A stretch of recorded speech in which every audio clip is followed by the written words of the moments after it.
All right, nation, buckle up.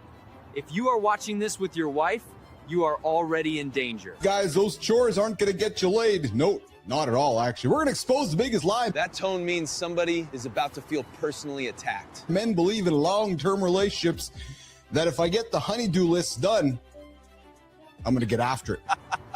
Bro, I have absolutely believed that, like confidently. And hey, in case you guys haven't noticed, as Frankie introduced us earlier on in the show, this is an R-rated experience. Cool, cool. Glad I did not play this in the car with my kids. Yes, and because Frankie and Tommy are part of the team, you might even find it's an X-rated experience. Yeah, that warning came way too late. And hey, if you've been hitting snooze just one every morning, January 1st, you're now 306 minutes behind the guy who doesn't hit snooze. I feel judged, and he does not even know my name. So batshit, where are you at? That felt like he was talking directly to my alarm clock. And it's incredible too, because this little thing, you talk about addictions and all the other things we talk about on the show, whether it's booze, whether it's drugs, whether it's food, whether it's anything sabotaging our life, this simple thing, whether it's a button or like an electronic sliding soft touch button, wrecking humans' lives every single day. It is wild how something that's small messes with your whole day. Yeah, we're gonna drop an app. I hate that I already know I would download this. It's an alarm clock without a snooze alarm on it. So it wakes you up and roasts you. Perfect. AI might be coding Grokpedia. That explains why it sounds confident and still wrong sometimes. We're talking about on the show here today.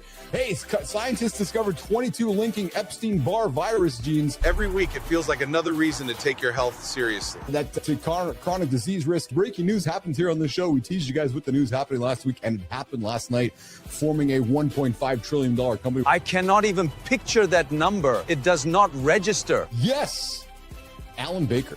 46 years in combat arts. That is the kind of guy you just listen to without arguing. Black belt stacked deep, and a hard lesson learned the long way that what looks like badass in theory can get you fired, sued, and killed real life.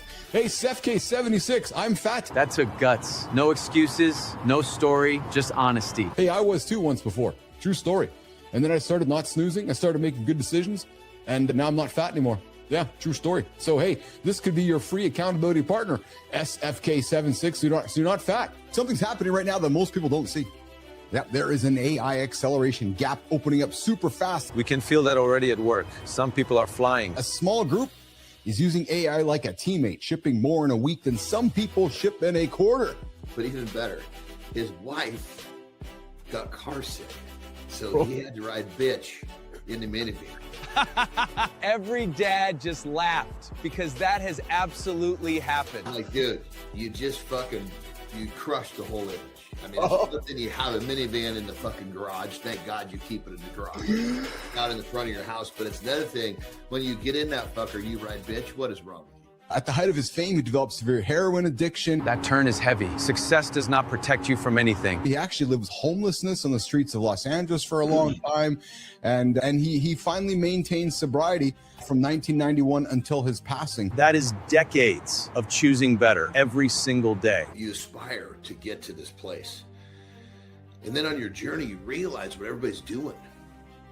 And then you realize, well, maybe this is just part of what it takes. Or maybe it's part of like a musician. And then what happens is, you know, as you're climbing up, yeah, right, these fucking guys, a lot of times they're fucking sliding down because of some sort of an addiction. It is scary how easy it is to slide without noticing. And then as they're passing back down, you're going, wait a minute, this is not how I remember them. It's not as easy as just saying, okay, I'm going to stop. Anyone who has tried quitting anything knows that is true. You're ready to do whatever else comes down the fucking path of what you need to do. Because that's what you think you have to do. His addiction was women, right? That one hits because nobody calls it out early. Yes. I have no interest in destroying my life because I know what it'll do to me. And I know how to wreck my life and wreck my ego and my surroundings around me. You see, why are these fucking older guys all getting dressed like this? It takes a while to connect these dots. And you don't ask an older guy, one of the veterans, a stupid question like that. It's just kind of like, you know what I mean? You know, when you're young, dumb, and full of cum and your hips feel fine, not a big deal. Jesus Christ, this is a fucking heavy badge of honor. You feel that stuff later when your body starts talking back. To wear every fucking day, all day, and it's far worse when you wake up and right before you go to bed.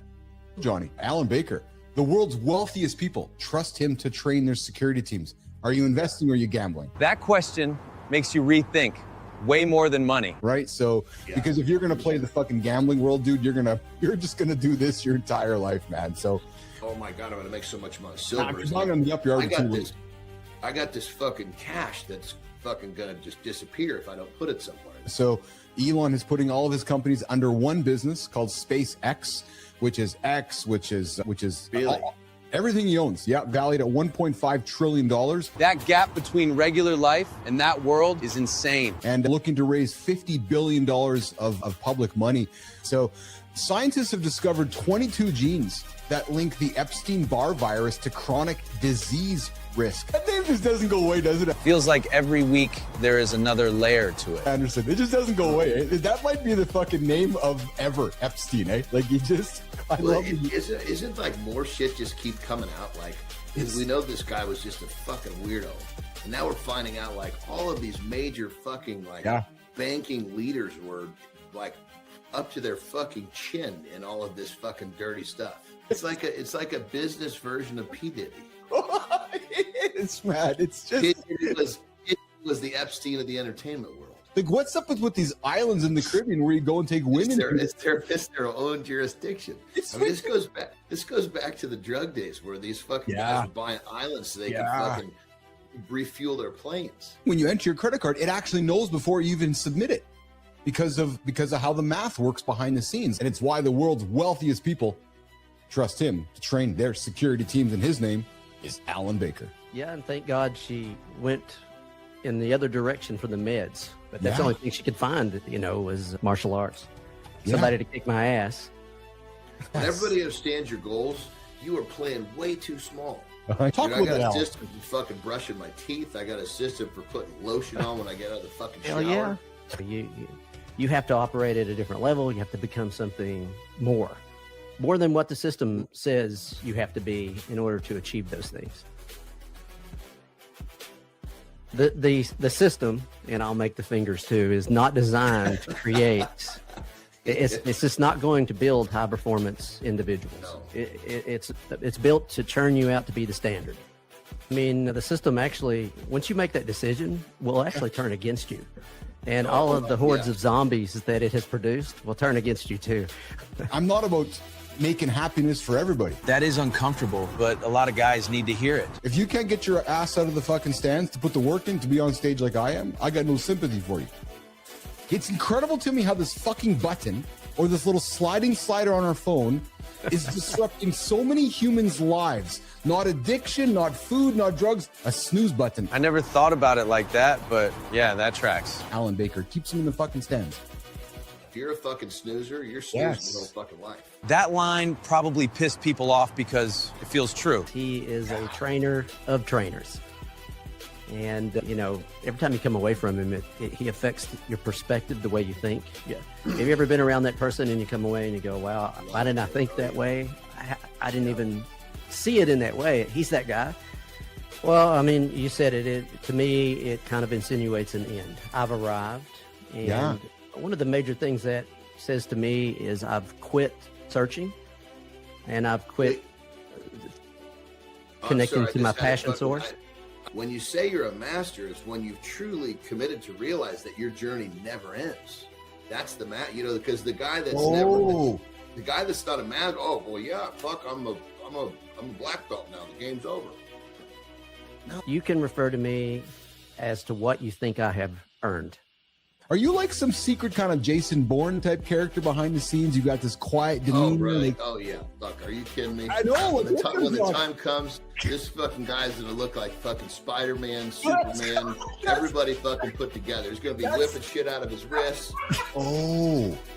And I actually end up with quite a few clients because I come in behind the lawsuit. That is the part nobody thinks about when they imagine hero moments. They have done what they were taught to do. And it didn't look visually appropriate, wasn't socially acceptable. And even though it might have been called for in that moment, due to those reasons, they ended up having to write a check. It changes. And, it also changes where you are, what country you're in, what legal system you're having to answer to locally. He says, yet the body cam I'm wearing captures 120 degrees, which the whole public sees. So Right. everybody's Sitting on their couch, I'll say, it boils down to the midbrain after a high level of stress, which is the puppy dog brain. And you're only going to train that guy to do so many tricks. What does the boss allow you to do? What does the legal system allow you to do? Even on the legal side of law enforcement, it changes as you go to different places. And it's that moment from leaving building to getting into vehicle. The normal moments are the ones people stop paying attention to. That looks like it's the highest risk right there, Alan. But it comes down to how predictable you are. The bad guy generally will do some sort of surveillance leading up to it. If he's said, you're the one I want to, embarrass, harm. I think maybe not. That's weird. Yeah, spent my life doing this. So, didn't have a lot of time. Unfortunately, I love them. I taught them for years. Huge classes of them. I probably raised thousands of them. Yeah. It's rare we see incidents in the media with highfalutin executives or high profile people. Yeah, that's even influencing more. You're seeing more and more of those companies starting to take it more seriously and look for protection for their employees.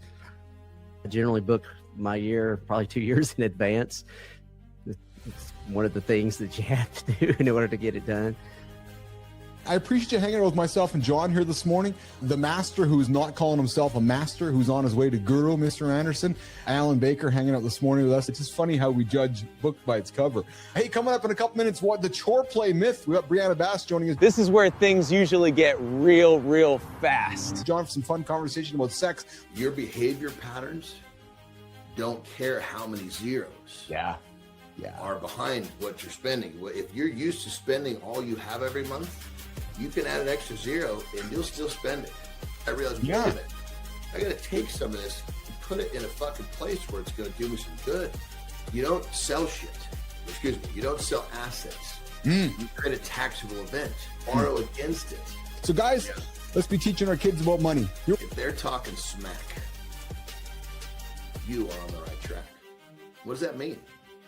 That means that if you're doing something that's outside of the norm, you're going to have people that are going to attack you. You're going to have people that tell you whatever they're going to tell you. They're going to talk smack. They're going to talk shit. If you've been cleaning harder, doing more, trying to be more helpful, and wondering why you're still not having any sex, A lot of dudes just quietly nodded at home. that might be why. And then men are like, okay, I guess I got to do more shit around the house so I can have more sex with my wife, when in reality that actually doesn't work. And we wake up a few months in and we've been doing this and our life has been reorganized around just function. And we're distracted when we are with each other, checking the phone, all of it, and the intimacy just dies. That happens slowly, and then one day you notice it. It just does in a space like this. The moment we get to sit down on the couch with our wife, right? And then next thing you know, months go by and you're roommates. That roommate feeling is brutal once you recognize it. Isn't it? That's exactly what happens. Women do not get turned on by men wanting sex from them. That flips how most guys think about the whole thing. They get turned on by men wanting them. Women get turned on by you wanting her, not sex. So what John was describing was, I'm listening to her, I'm asking her an engaging question that shows that I am present in this moment. But where I'm going with this is that they found it wasn't novelty, it wasn't, excitement and whips and chains and third parties. It was just the ability to talk about it. I need you to go through that noise of talking about it. So more succinctly, yes, I do think out the gate, having conversations about what intimacy looks like for you, and if you're even comfortable, what it used to look like in your past relationships. But yeah, having that conversation out the gate about, this is what intimacy means to me. This is what I like, this is what I don't like, and then building on it as time goes, absolutely imperative. Huge needle mover. You have all the sex in the damn world, and the roommate situation continued to get worse. You can go through the motions and still drift apart. I've made the mistake of trying to do that in the past. We're taught to be more functional, to show up in spaces and look like we have it all put together. And that's what's rewarded and sexy and appreciated and valued. and we don't want to let anyone know that we're falling apart quietly. We're all classical conditioning. In a relationship, it's constantly responding to what our partner gives us.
Newsflash, fellas. That dad bod isn't a punchline. It's stealing time from your kid. We're not shaming you. We're warning you. Today, we're gonna help you stop the clock before it's too late. Only on Mornings in the Lab. Welcome to the big show. Let's earn more years together, fellas.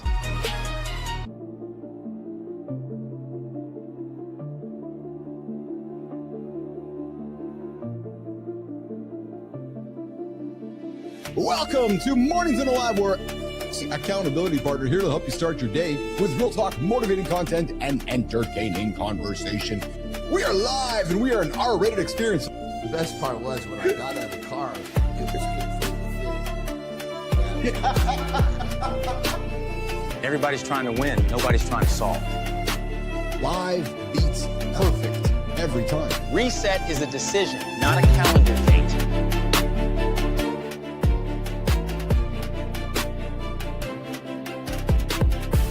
Listening is how you find the real problem underneath the surface.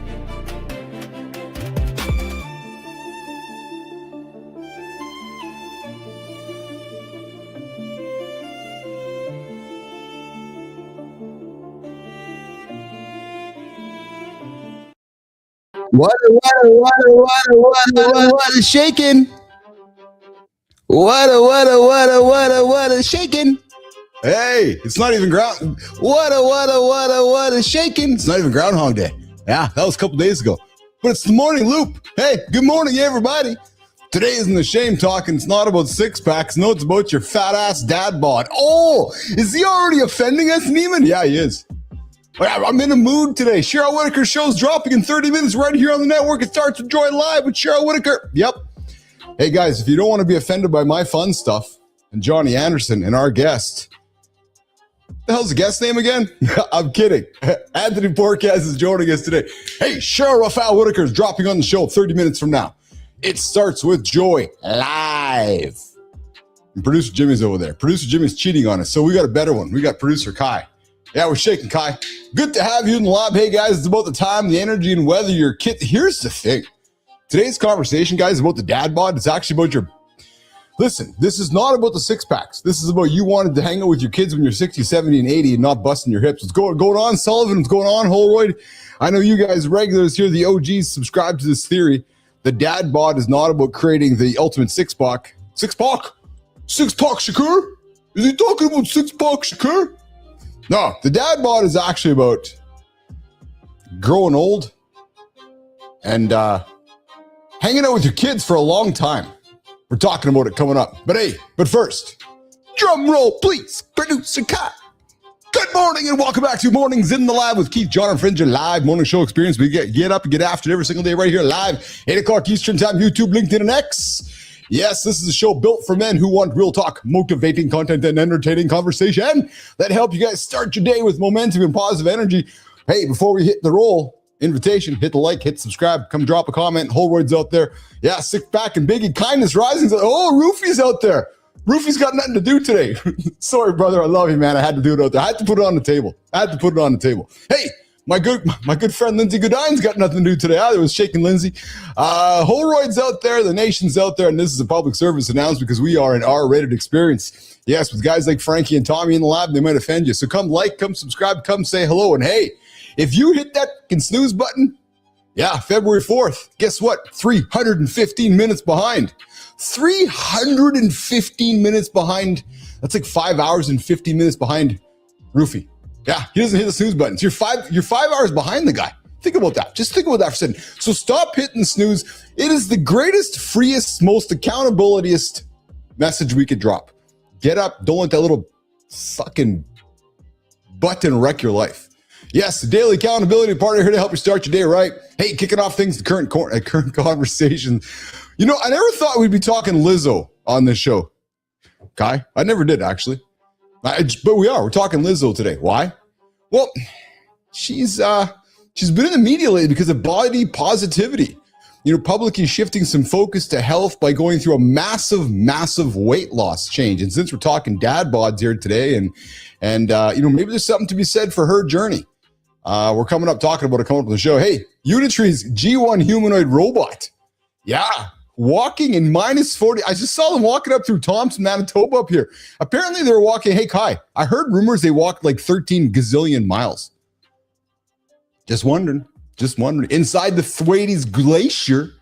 We're going to get down to that's some pretty cool shit. Get some time to get into that one. Hey, and take care of the grandkids. If you take care of the grandkids, may help grandparents' memory in the future is also doing that. And hey, in the No Shit Sherlock department, our good producer Kai put this one on the table. Good find there, Kai. Are processed foods being produced like cigarettes to keep you addicted? Do no shit, Sherlock. Yes, coming up center stage with the conversation every burned out man needs to hear. Anthony Porquez, why burnout is not a time management problem. Hey, guys, I'm telling you right now, if you're hitting fucking snooze, your burnout excuse doesn't hold any water here. Nope, not at all. No. So you've been telling yourself you need a better calendar, more discipline. No, you just got to stop hitting snooze button. That's what you got to do. Anthony breaks it down why burnout is really an energy alignment issue, how high performing men quietly slide into exhaustion, and what actually works if you want sustainable performance instead of short bursts followed by crashes. Hey, did I tell you guys what's going on in about 24 minutes? Cheryl Whitaker's dropping her brand new show. It Starts With Joy live right here on the Mornings in the Lab network, just over there in the studio over there. Yeah, true story. Hey, deep dive, brutal truth to Dad Bod. We're talking about it. Why that Dad Bod is shortening your time with your kids. Straight up facts. That big belly hanging over your gut, that big belly hanging over your belt today. I'm not trying to be mean, just just going to be some David Goggins on you. It's holding you back from those great, enjoyable moments with your kids as you age. It's not about aesthetics. We're talking about that conversation coming up second hour. And then 10 disturbing truths. Men learn their way too late. Hey, paying the price on purpose. Stress. How do we deal with it as a leader? Community Corner coming up. My arrays. Why men stay stuck. And of course, well, we know what happens now. The morning loop. Hey, Kai, it starts right now. Yesterday with Brianna was brutal. Roommate mode is real. Two good people become coworkers. Same house, zero spark. You scrub, you sweat, you expect fireworks. Chores aren't a coupon for desire. The move is intention, not tasks. Show up like a person, not a to-do list. Same lie hits your body. Busy feels like effort, but your waist keeps score. You think you're fine because pants still button. That's how Monday promises turn into months. Today we fix the pattern, not the vibe. Dad bod truth, then a plan.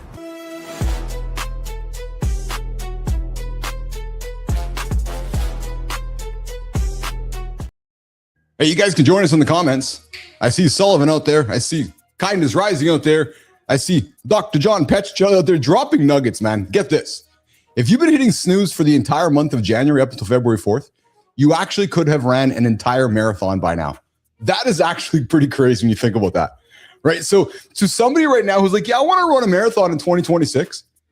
If you would have got up, you could have ran the marathon and snoozed the rest of the year, true story, and still achieved your marathon. What a funny stat. Thanks for that dropping that one there, brother. That's a great one. And hey, guys, let's give some support to our producer, Kai. She's shitting her pants back there. Yeah, I can smell it out here just across the pond. Yeah, true story. And if you're a fan of Terry Fox, he was an inspiring Canadian from Sullivan. He was actually from Thunder Bay. Yeah, Thunder Bay, Manitoba. Thunder Bay, Manitoba. Thunder Bay, Ontario is where he was from. A little correction for my American friends from the Canadian up here, Sully. Yeah. Hey, coming up, guys, bottom of the second hour. Morning focus. Stress. Stress isn't this too much to do stuff. No. Stress is the price of building something different. Because leadership isn't about work. It's about becoming a different person, a different builder, a different kind of dad, a dad not with the dad bod. And here's the hardest part. You might be creating something your kids can't even see yet. Think about that. They see you working hard. They see the late nights. You hear Johnny always says, your kids don't follow what you say. They follow what you do. They see the late nights, not the vision. They feel the pressure, not the purpose. Later in the show, inspired by my good man, Jimmy, producer Jimmy, I'm going to talk about the kind of stress that nobody celebrates. Yep. You know what I'm talking about. The invisible stress of being early, of being a visionary, of carrying the future before anybody else can see it. So stick around. Second hour, morning focus. If you've been feeling that weight lately, well, I got some words that might inspire you to get after it today. All right, let's rock and roll here into the morning loop, the morning conversation desk. Hey, Kai, I think we dropped a morning short last night, and it had something to do with what? Oh, is Jimmy in the lab here this morning? Oh, I think Jimmy's in the lab this morning. That's pretty fun. Well, listen, while we're waiting for the appearance by the very own Johnny Anderson, let's get it going here, guys. Serena's pro tennis return, the truth about her transformation. Why would Serena rejoin drug testing now? Because comebacks begin with accountability paperwork. She told Today, I'm seeing what happens. That is her way of saying, watch. You do not say that unless training has started. Nobody re-enters testing without a plan. Her body changed because accountability changed. Science supported it, discipline sustained it. Men hear this as longevity, not celebrity news. Season 2 requires higher standards, not excuses. Then she pivots, building the CEO Club. Different court, same accountability, same scoreboard. Subscribe and tune in live, 8 a.m. EST. If she restarts at 44, why can't you?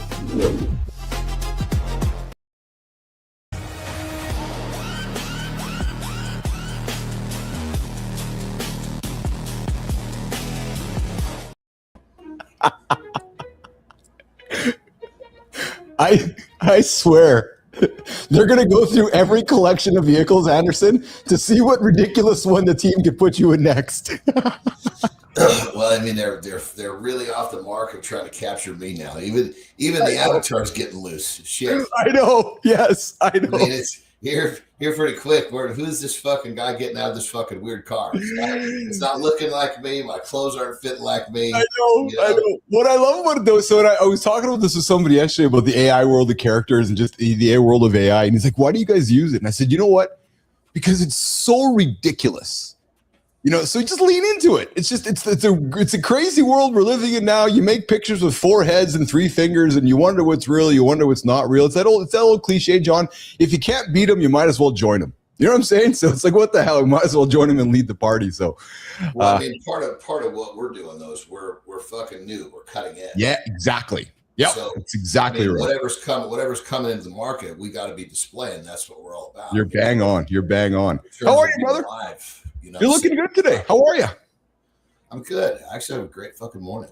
Yeah. Tell me why. I just getting into, I don't know. I mean, I shouldn't say I don't know, and I'm just getting deeper into a groove. You know? I love it. I can I can tell.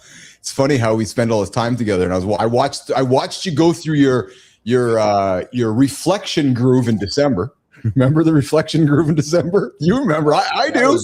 That was the tail end of last year. Was one of the more from a not being a competitive athlete. Yeah. That was challenging. I might as well. I felt like I was in the tail end of a fucking full-blown fucking prep. Yeah, well, for a big contest the whole fucking time. God damn it. Besides your wife, I think there's only maybe Ben. There's a few people that ride shotgun with you that observe you, and one of them is me. So I watched you go through your ride in December there. So when you show up today, I'm like, oh yeah, there's Anderson flying into the studio this morning. Hey, I've got some fun news to share with you, man. Carter got his first junior hockey goal last night. Nice. Yes. Yeah. What is his? I mean, I know he's a newer guy on the team. Is he that guy one of the youngest too? He is. You're absolutely right, Johnny. Yeah. He's one of the younger defensemen. He's earned himself a spot on the team. And you know what it is, man? Is that he learned the politics of the dressing room, just like you. You know, if you're the new guy in the dressing room, you're not highlighting the main card, right? You got to work your way there, right? You got to earn your way to the main event. And he's done his work. He's put the time in, and he's earning his way to the main event. But I'll tell you, we were kind of laughing. He's like, if they don't make the playoffs. Like, dude, he's back home in 5 weeks. And I feel like it was just yesterday we were lamenting that he was leaving. It's just funny how life works, eh? You think about your older daughters. You're like, your daughter was here yesterday. Your daughter's now over there yesterday. Now you got a grandkid. You're like, wait a minute, where did the grandkid come from? Fucking nuts, man. You know what's nuts is, and I just teased it before you got on the show here. We're talking transformation. We're talking Dad Bods. Lizzo, Serena Williams, transformations. Listen, we both grew up with Serena Williams. She's fueling some speculation, Johnny, at 44 that she might do a comeback. And she's been talking about her GLP weight loss treatment as a way of reclaiming her health. And now she's talking about, the accountability of what it takes to maybe feel ready again and get after it again. And I thought about you because, it's like you saying to me on the show, hey, man, I'm going to get back in the ring and get after it. So it's pretty cool when somebody steps away, then they consider going back. Don't you think? Yeah, I mean, well, it's just, I mean, like when I get approached to go back into the ring, man, I put some fucking request on the table that pretty much is guaranteed it won't happen. And then if it does, well, fuck, man, because I mean, granted, the fucking shit hurts, dude. Well, no kidding. Fuck. The last match, I'm trying to think, the last match that I had, it was just 2 matches. Yeah. It was, it was just a itty bitty mini tour. We went to all the way to fucking Australia. Went to Australia, did a match, then flew to New Zealand, did another one. Yeah. And these were basically called squash matches where I was just going and tearing someone up. Yeah. Holy Christ, I couldn't believe it, because when you're used to it, you're taking bumps, right? Yes. Yeah. And it's like you get used to it. It's like when you're training all the time, it's like that first time soreness comes back all over again. Yeah. And I took 1 bump per fucking match, and I was so fucking sore, I can't even tell you. No kidding. No, so I don't want to know a number from you. Just kind of toss numbers in the air. Like when there's a main eventer, and then there's the hack. There's the guy to help you get over. I'm the guy just, the other side of the ring there. Like, what am I getting paid? Like $500, $1,000, and like what do you? No, not at that level. Those guys don't get into those shows. Okay. Yeah, they don't bring. So think of it like this. Yeah. Tell me. In a TV production. Yes. You don't take some fucking guy that only earns $500 into your fucking production. But in a house show, like what am I making in a house show for, like some guy that's there to put John over? What do you think a house show guy's making? Because I have actually no context. That's a fucking good question. Like zero context. Because I went from the guy that, like, my first fucking ever match, right? Well, I remember, When they come around, they fucking pay you, right? They give you an envelope, because this is like fucking high school gym shit. Right? Oh. That's where I had to start. You have to fucking, because I had to go and do a couple indie matches so I could get some video footage so we could send it to Japan. Yeah. So the guys coming around, the promos coming around, is fucking paying people, and these fucking guys, you know, they've never made it, so they're fucking all excited. He comes to get my envelope, but I just fucking pushed it back. I wouldn't accept a penny for doing that because whatever in that envelope wasn't even fucking near what I would accept. So I've never accepted a fucking dime other than a contract. So I know it's not much, but you got to remember that for the most part, they don't just get one of those guys. Those are guys that are like ready to fucking come in. That makes sense. Yes, 100%. Absolutely. Yes. Yeah. But I mean, it's you know, keep in mind. I will say this: wrestling has no middle class. No, you are either fucking starving, or you're fucking eating like a king. Yeah, I believe. Yeah, one of my buddies just told me. I think I told this. I'm not going to mention his name because he's like one of the top W years.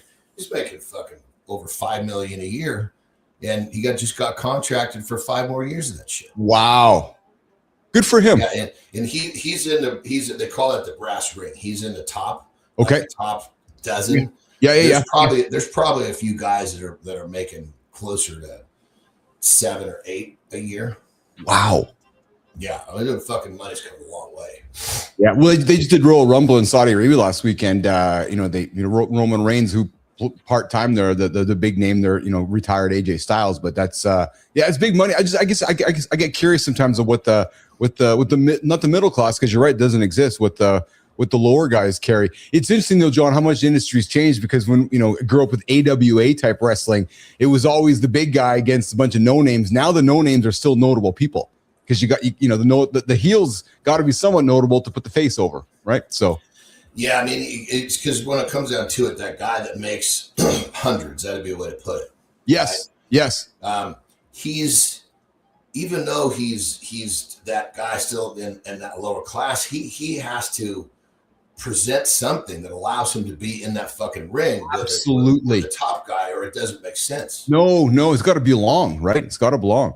Hey, I'll tell you, and I got something funny. We like to joke about this one.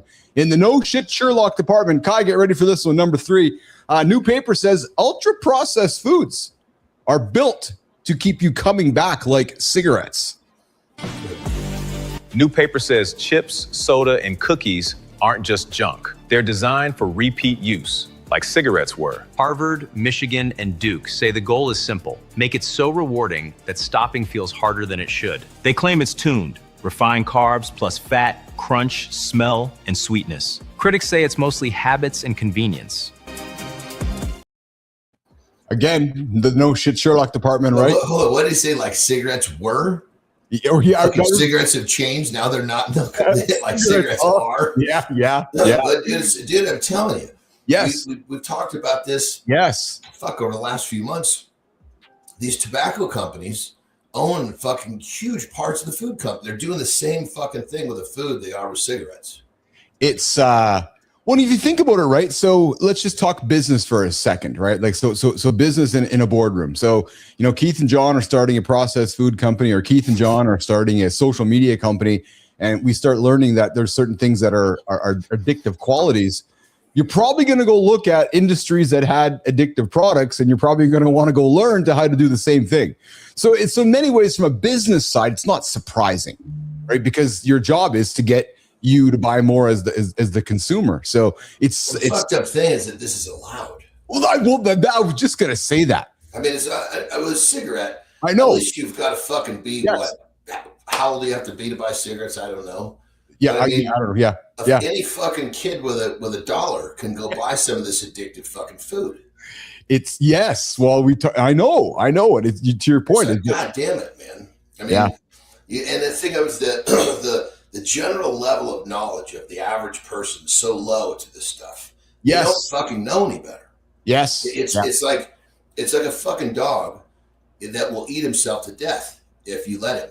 Yes. Yeah. True story. We talked about it a couple weeks ago too. Yeah. So, talking transformations, talking Dad Bod, talking Serena Williams. Well, so another, higher profile human, Lizzo, she has been in the news lately too, because she's killed the Dad Bod excuse because Lizzo, the artist Lizzo, you know who she is. Yeah, I know. So I know it's really not part of our demo, but she's out there. A lot of times I just don't know the fucking names. Yeah, I'm the same way, but she's out there because she's all about changing bodies and changing perceptions and so forth. And Kai, let's run this clip on Lizzo killing the dad bod excuse.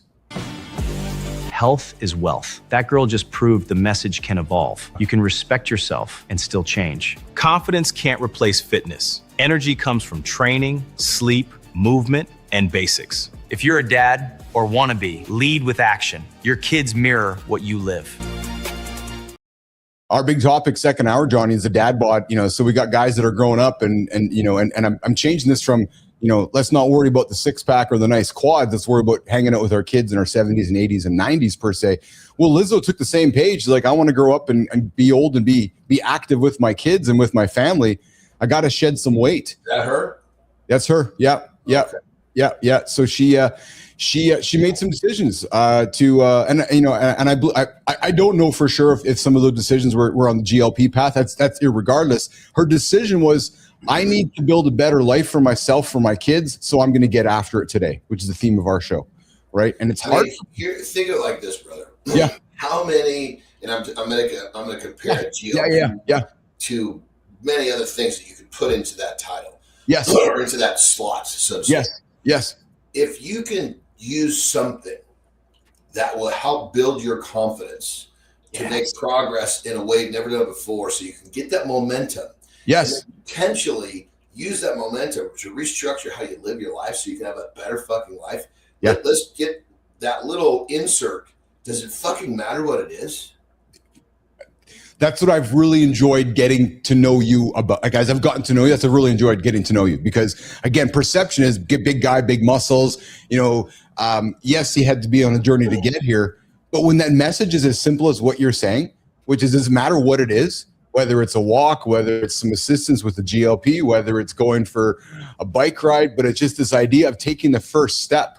It's just so powerful, man. So powerful. Good morning, Chilling Music. Negative sense. Yes.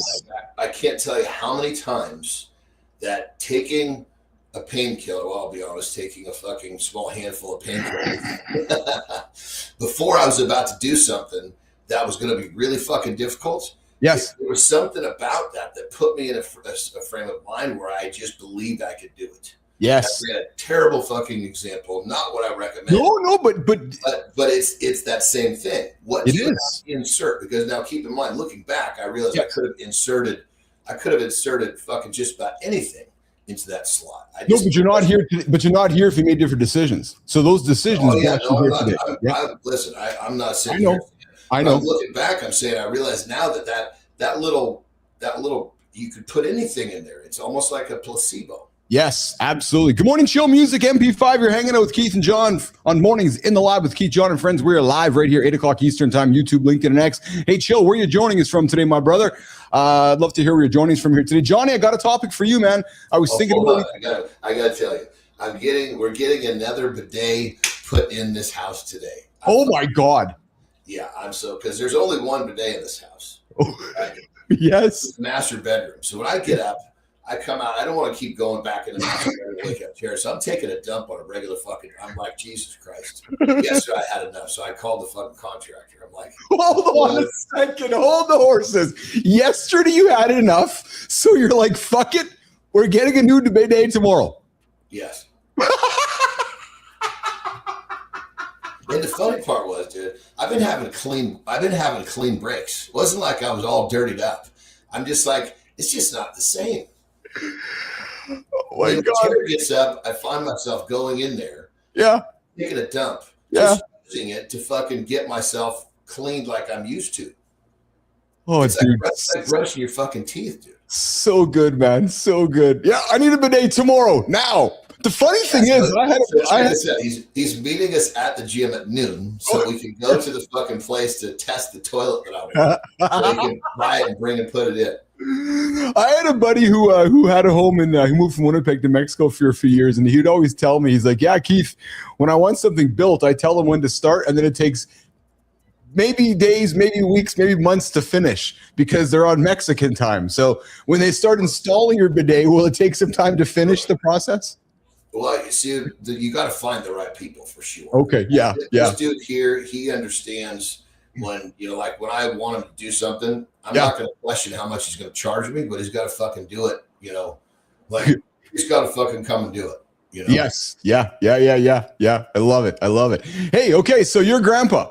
Well, and maybe again in the no shit Sherlock department, researchers have discovered that grandparents who help care for their grandchildren score higher on memory. Sterling, Preston, what's this one all about?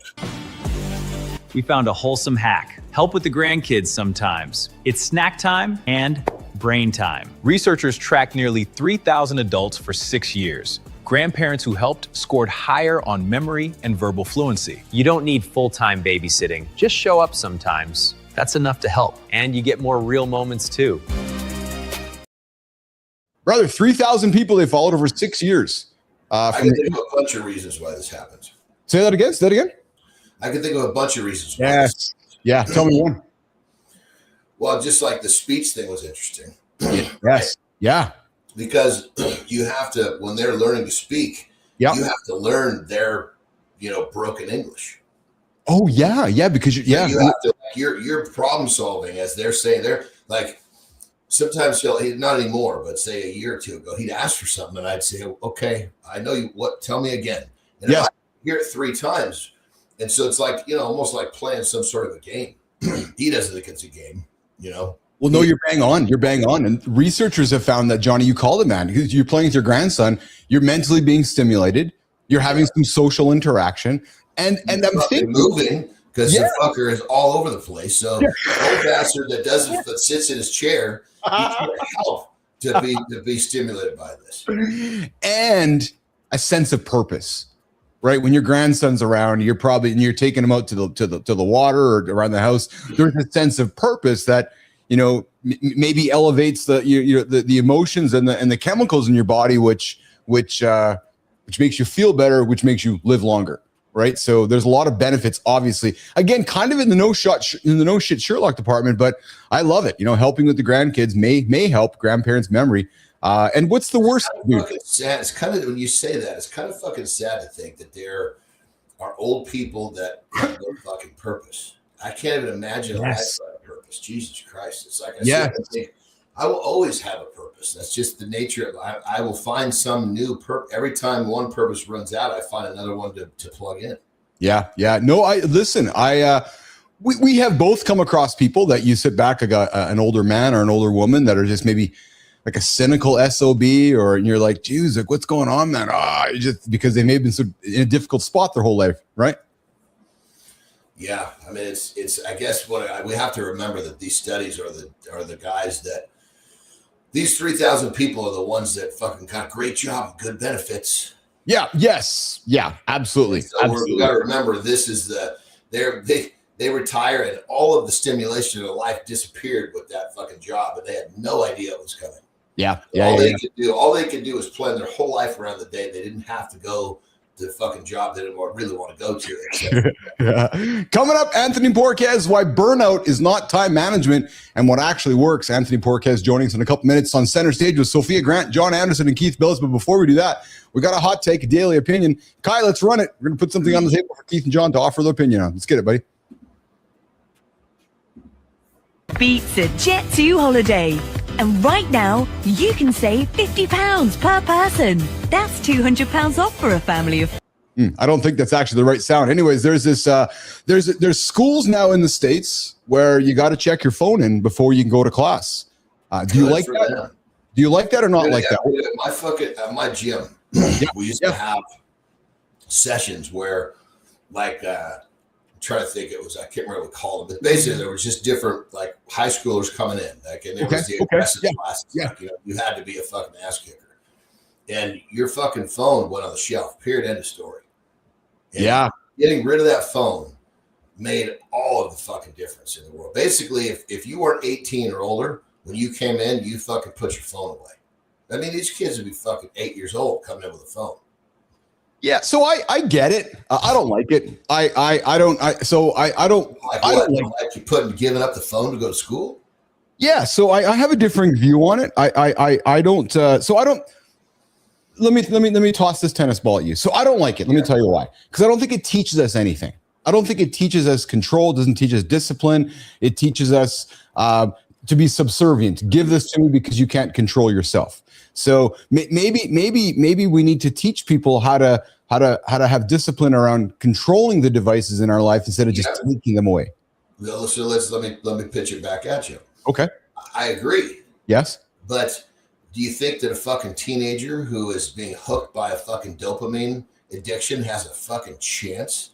I think that what we have to do is we have to remove the distractions so they can actually learn to focus. So when it's time to take that focus and apply it to discipline to get rid of that fucking dopamine, they have a chance. Yeah, I don't know. So this is what we're doing right now is exactly the point I'm putting this hot take onto the show. I don't know if I fully agree with you, brother, because it's like saying, we talked about it a couple weeks ago. It's like saying that, we got to ban kids with social media. So yes, I do know and I do agree that the dopamine hits and those addictive qualities that harm us. But we both grew up in an era which was, well, you can't listen to the Ozzy Osbourne album because it's going to wreck you. Well, what the fuck did we do? We listened to it anyways. I'm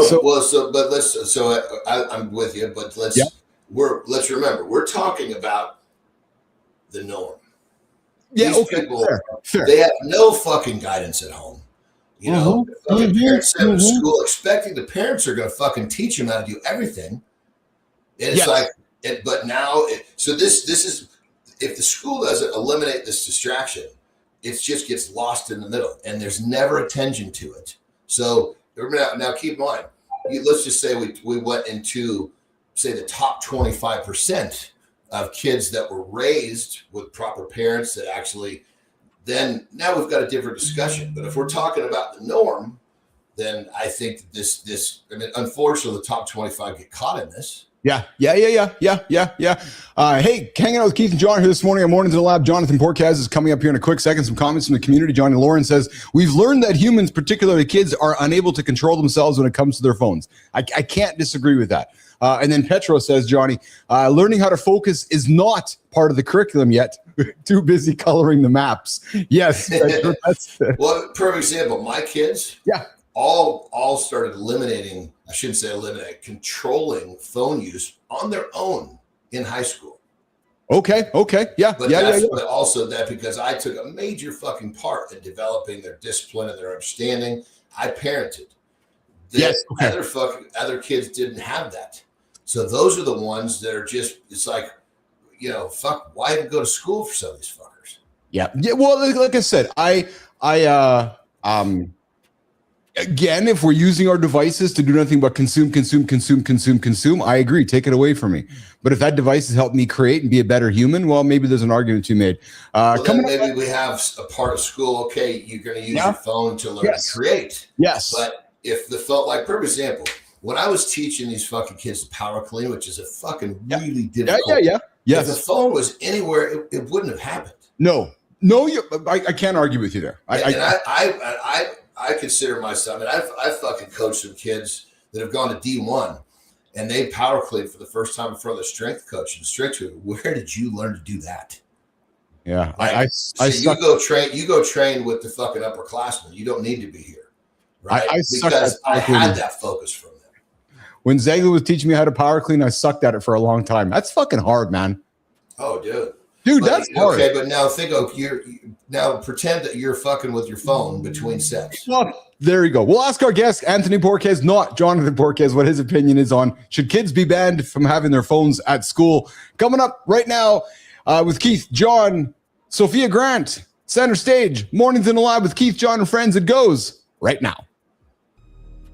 If rest never fixes your exhaustion, it's because burnout isn't a pause problem. It's a pattern you keep re-entering. High-performing men don't collapse once. You already know this is true. They cycle, recover just enough, then rebuild the same life that broke them. Anthony Porquez understands that cycle because he didn't study it. He lived inside it until it finally demanded a reckoning. During his mother's illness, pressure stacked fast. Business ownership, night bartending, and caregiving all collided at once. When the system collapsed, the consequences were real, and his life stretched past its limits. That moment forced a question most men avoid. What does honor truly mean to you? Rebuild.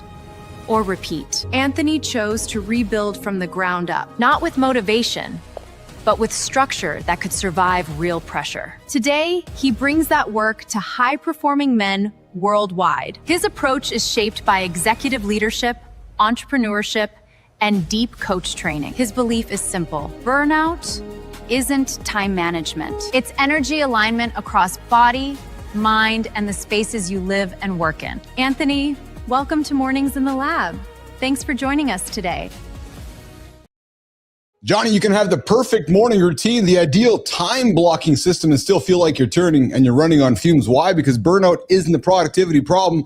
It's a nervous system problem. And if you're a high performer who looks successful on paper but feels depleted behind closed doors, today's How guest. many fucking people do you know that are winning that get burned out? Oh, fuck, man. Anthony Borquez, what's going on, brother?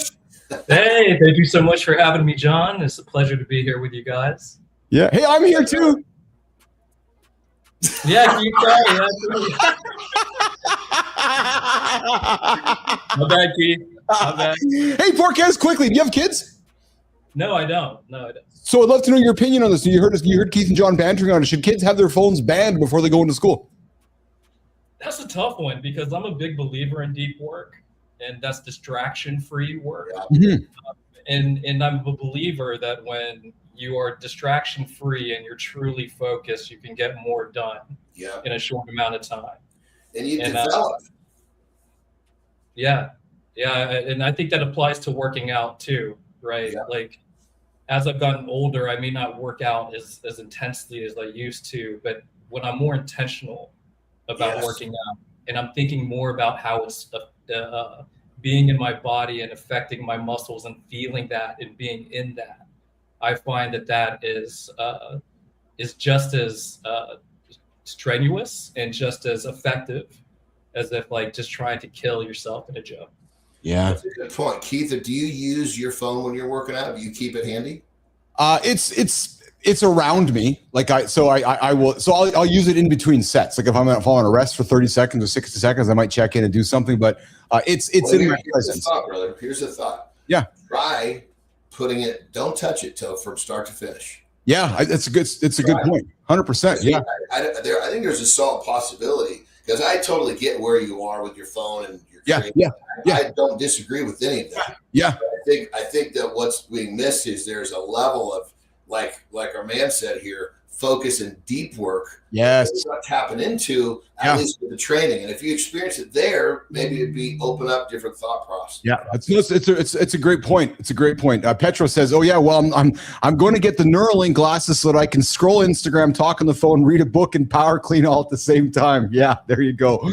And then Lauren says, "How are kids supposed to control their consumption of useless content if their average parent's head is buried in their device? And at that point, nobody's getting anything done, right? The kids." 100%.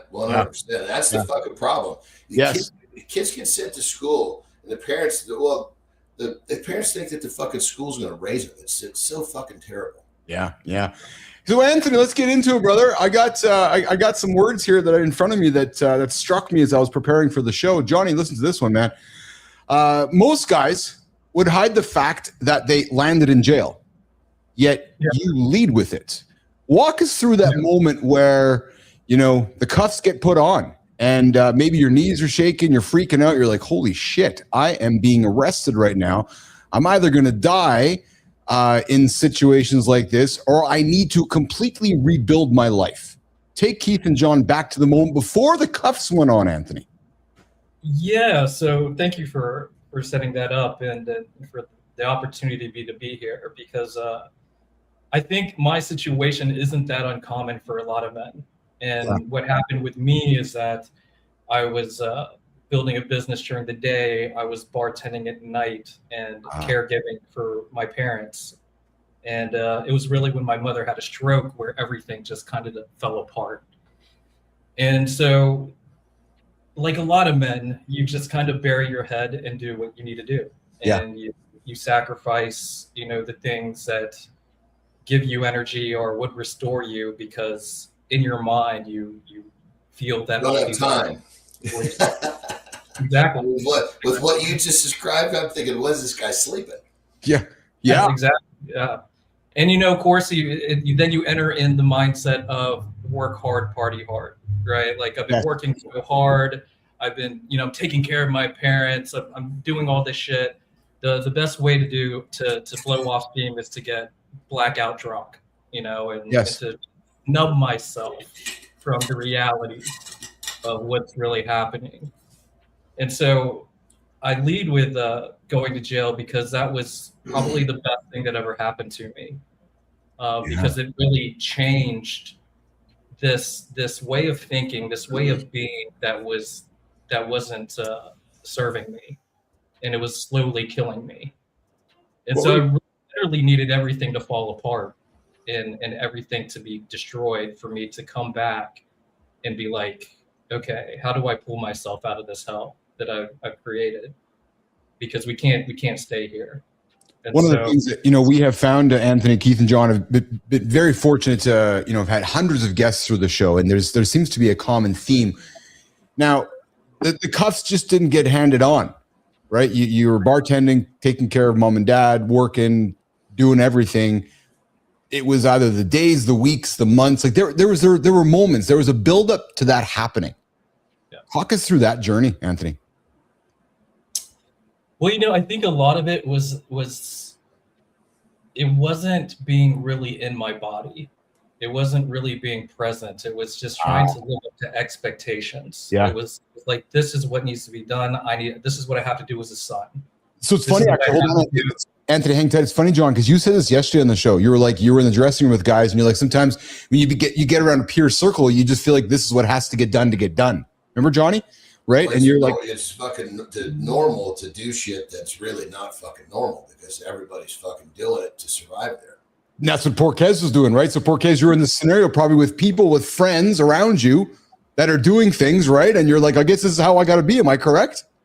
Yeah. Yeah, and a lot of it too is just cultural too. Like, yes, I'm a Filipino American. I grew up in the United States, but my parents were from the Philippines, and so there's a very strong emphasis on family. Yes, and family duty. Yes, and that's why it's really contributed to the program that I created, because a lot of the conversation about burnout that we hear is purely about work burnout or occupational burnout. But going through this situation, it wasn't me being an entrepreneur or the president of a nonprofit that really brought this home for me. It was the caregiver role of taking care of my mother, and for them for like 5 years until they both passed away. And that's something that really struck home to me, is that burnout can happen at home. It's not just. Did I miss? What is it? What was the thing or the action? The event that landed you in the clink? Did I miss this, or we just haven't told us yet? It was drinking and driving. Yeah. Okay. Yeah. So very humbling. Well, if I may, Anthony, so thank you for sharing that. It's a very vulnerable thing to share, so thank you for sharing that. I'm going to offer this because you offered it up to us. John, if we drank and drive once, we know that we drank and drove many times before that, Porquez. You just were fortunate, if I may say this amongst brothers here, that you were caught before maybe something really harmful happened. Right. Is that fair to say, right? So it was like you were doing it, your buddies were doing it, everybody was doing it in your circle, then you got caught. Sure. Yeah. Yeah, and it's not getting caught that builds up that false expectation that you won't get caught, right? Yeah. Thanks for sharing that, man. That's tough shit, brother. That's tough shit. That's a low point, isn't it? Absolutely. For me, the lowest. Absolutely lowest. Yeah. Yeah. Were mom and dad around when that happened, Anthony? They were. Oh, they man. Were. Oh, so dude, Johnny, I can't even amend that conversation then. Well, I hid it from them. I was actually managed to hide it from them because wow, I didn't want to bother them with it because they had enough things going on. Yeah. So that was another thing too. Is like that brings on another point about like how men suffer silently. Yes. Yeah. Dude, I appreciate your vulnerability, man. That takes a lot of energy. But you talk about energy alignment. We talk about energy on this show all the time. John's a big energy person. Keith and John got attracted to each other because of our energy. We never met in person. It just is energy. You talk about energy alignment instead of time management. Yeah. Talk about what that means to you when it comes to energy alignment and how it helps men, creates success without adrenaline, the cortisol, all that negative shit that comes through our life, Anthony? Yeah, so I think, first, we're so addicted to time and we see everything through time, right? And it's really like an outdated paradigm from the Industrial Revolution about productivity has to happen hourly and it has to look like this, right? Yeah. And even though our environment and our culture around work has changed somewhat, we still kind of, in the background of our operating systems, use this as a reference of how to go about our lives. That it's only about time. It's only about the objective. It's only about getting this done within this period, right? And so when you do that, you're basically forfeiting everything to the external, right? You're only managing what's on the outside. Whereas I believe, and in my work with other men, is that when you shift your perspective towards energy, right, you start to let go of a lot of the things that cause burnout.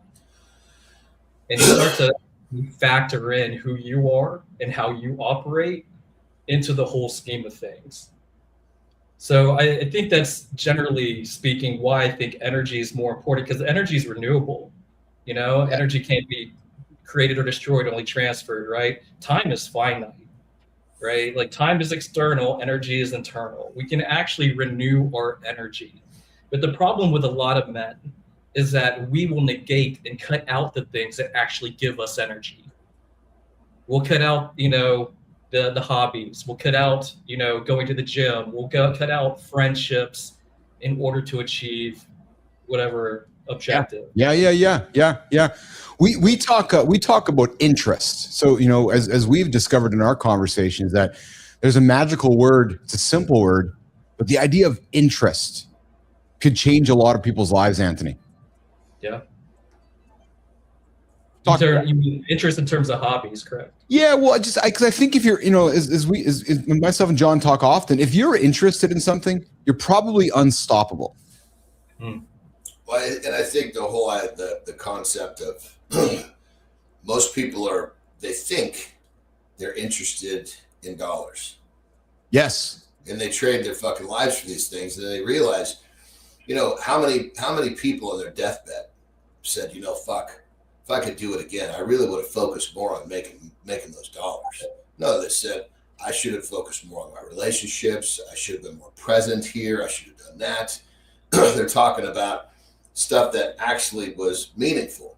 So the thing that I really try to connect the dollars and interest, if how you make those dollars truly interests you, take the dollars away. If you're doing something that interests you and you make money, now you've really you've eliminated this huge problem that most people face, and they don't even know they have it. Yes. Yeah. That's true. Yeah. That's a good point. We it's funny because it seems like there's a few people that seem to come across our show here often, whether they're past or alive, and one of them is Kobe. We seem to quote Kobe quite a bit here, and we have a segment on the show here called Words of Wisdom. Hey Kai, if you have this segment ready, let's drop this little clip from Kobe, and then I want to hear your comment on it, Anthony. Kai, let's run it. Go after it. I never compromised that. I never allowed anybody to tell me what I was capable of accomplishing. I never let anybody tell me that I can't do. If you want to accomplish something or do something that a lot of people think is difficult to accomplish, you have to put all your eggs in one basket. And there's no compromise with that. Do you agree with that, Anthony? You got to put all your eggs in one basket if you want to go after your dreams. If you want to chase an interest, is it all about putting all your eggs in one basket? I think from a psychological standpoint, yeah. You do have to kind of burn the boats and say, we're not going back home until we achieve the objective. And there has to be a deep conviction to want to accomplish that. Greatness is driven by obsession. That's right. I like that. Say that again, Johnny. Greatness is driven by obsession. Oh, if you're not obsessed with doing something. Yes. Greatness is going to be fucking really difficult to achieve unless you're just one of those fucking weirdo anomalies that somehow stumbles into them. We can't really talk about those. Anybody that's created, like, we could list off 50 people that were great. They'll talk about being obsessed with doing what they did. It's very difficult to fucking do what you have to do to be great if you're not obsessed. It's so true, man. And so if you link your interest to it, it's funny, John. I enjoy sometimes when we get into this wordplay, right? Because you link interest to greatness to obsession. You're probably an unstoppable human being. Yeah, your interest is like the front door to obsession. Yes. Yeah. You think about that, right, Anthony? Because if you find an interest and you obsess over it, you're going to be great. There's actually no rocket science behind that, is there? Yeah, and who's to tell you otherwise? Like Kobe said, you guys you probably remember there was a time when people didn't get paid to play video games. Yes. Right. Yeah. And now that obsession, that hobby, is now turned into a very well viable, respected position in the world. Yeah, those people that get paid, they're fucking playing that thing every waking hour to get that good. Bingo. They have that obsession to play that game. Call it addiction. I think for my addiction, my addictive behavior played a huge role in this whole thing, in this chain of how we want to link these attributes.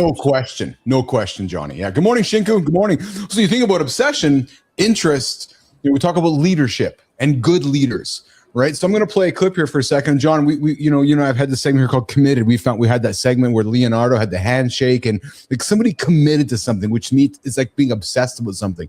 So leaving politics aside for this clip I'm going to run here, but I want to lean into being obsessed with being a good leader. Kai, let's run this clip here for a quick second here.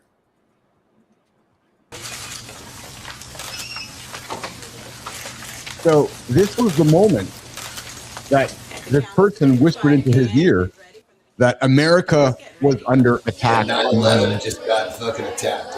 And he knew it was coming. That to me is unbelievable leadership. I don't give a shit about what his politics are. To be able to be obsessed about being a good leader, like it gets those kind of words, Anthony, that like fucking like your nation could be collapsing right now. And the way that man handled that, Anthony, what do you observe when you see that? What do you think about that?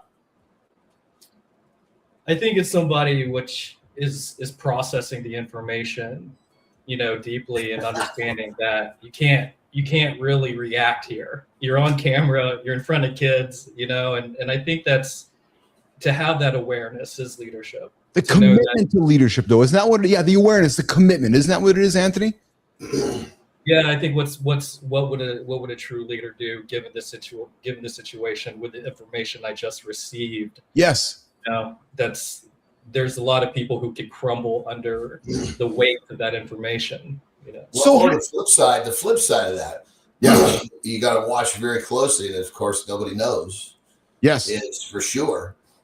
Was that controlling the reaction, or was that basically realizing that I knew this was coming, I knew I was going to be told, I'm on camera, it's like, how am I supposed to act?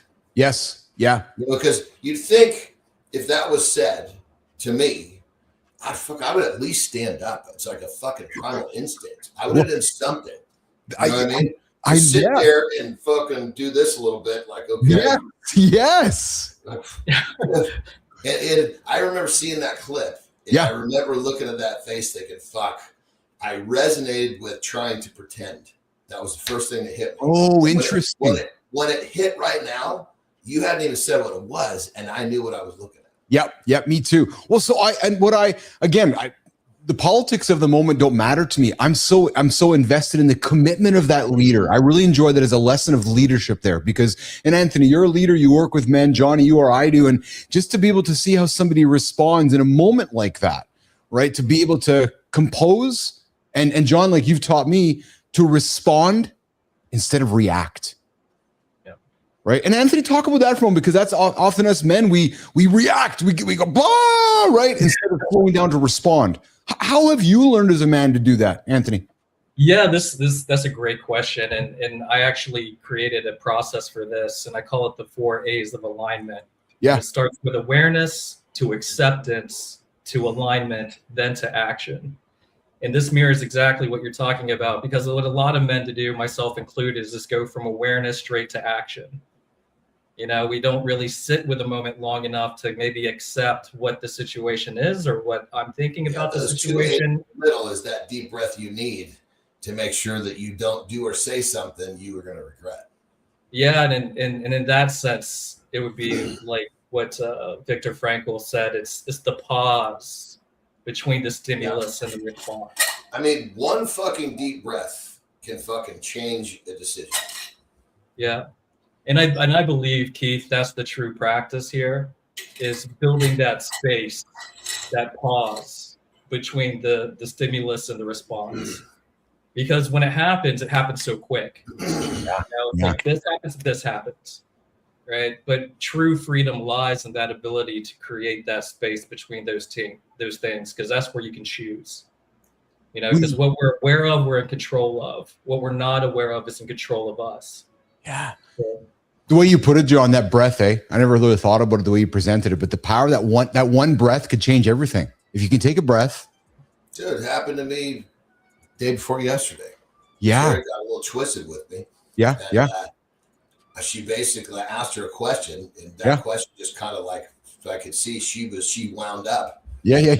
She didn't know she let me have it, but she was like, you know, didn't raise her voice, but it was stern. It was coming.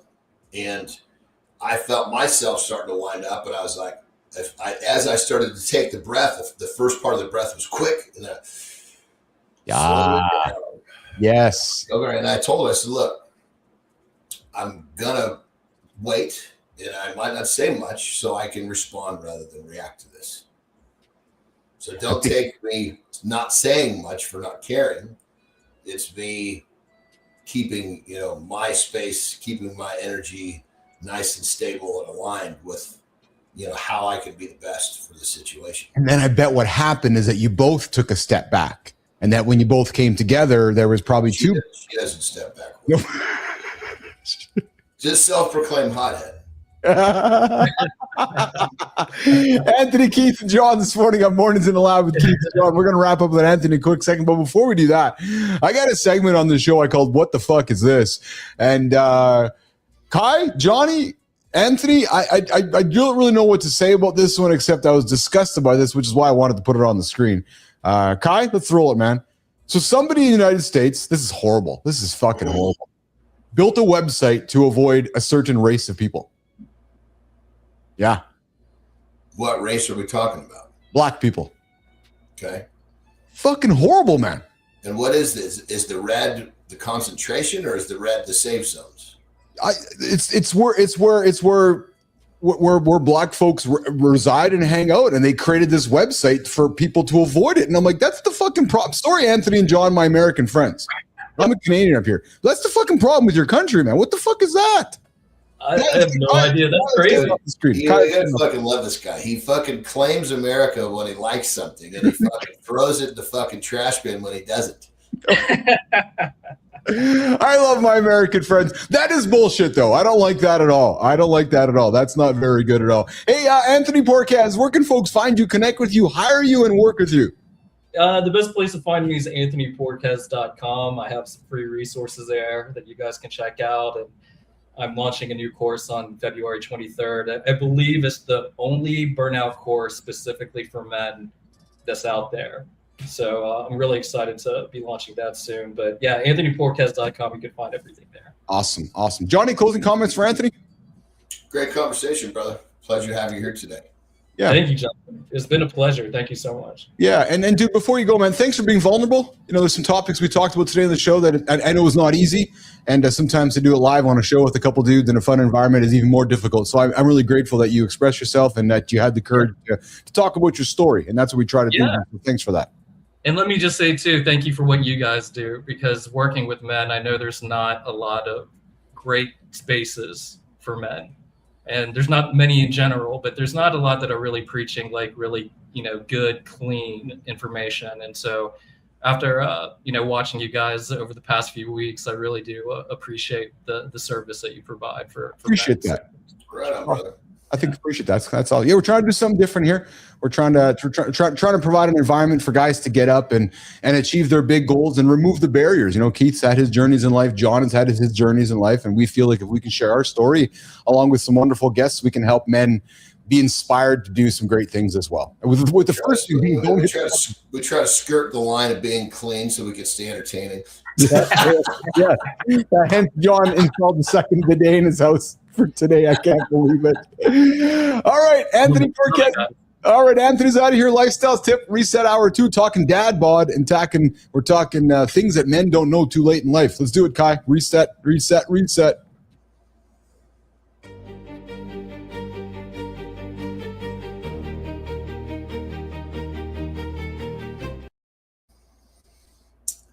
What you really need to do, team, is look and find my pit bull.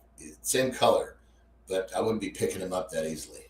Anyway, what are we talking about today? Lifestyle tip. Let's go. If you're one of the people who believes that tomorrow is somehow going to be easier or better than today, you're sadly mistaken. You're in trouble. Why are you in trouble? Because it's a never-ending prophecy. You're going to have the same thoughts tomorrow that you have today. And that's it. See, that's it. It's really just a behavior pattern. And when you recognize that behavior pattern, it never stops, because your behavior patterns, your thought processes, you go to bed with them tonight, you wake up with them tomorrow. And if you let these dictate what you actually do, how you live your life, you're never really going to evolve. You're really going to change. And change is good. If you're here, it's because you're looking for change. You're looking to evolve. You're looking to get better. You're a seeker in a good way. You're trying to discover more about yourself, which, I think that's one of the most empowering things, when we're constantly learning more about ourselves. And how do we somehow take today and find a way to get a little bit better for tomorrow? And when we look at these behavior patterns, we look at these recurring thought processes that are holding us back, that one might be the most damaging of all. So think about that. Ask yourself the question, nice and simple. Why is tomorrow? Why do I believe? And the reason you do this shit is because you believe. I get it. But why do you believe that tomorrow will be better than today? Because if you can get that out of your life will change for the better really, really quickly.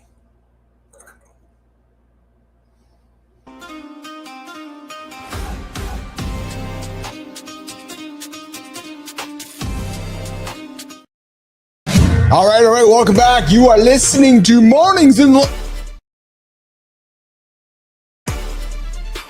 That belly isn't a joke. It's stealing years your kids could have with you. That's the brutal truth. He's looking at you, Tommy. Don't shoot the messenger. You call it dad bod, but it's abdominal fat. Not fat. I'm busy. I might lift sometimes. I just also eat like I'm bored. Abdominal fat drives diabetes and blood pressure. It's the kind that hits you before you feel sick. That's why this matters. So the hoodie trick doesn't count. Fine, I hate this, but I'm listening. What's the first thing I change? Your kids copy your routine, not your speeches. Fix your habits, and you fix what they think is normal. That's the legacy. The hope is real. Midlife change cuts long-term disease risk and buys more years with them. Let's get into the moves.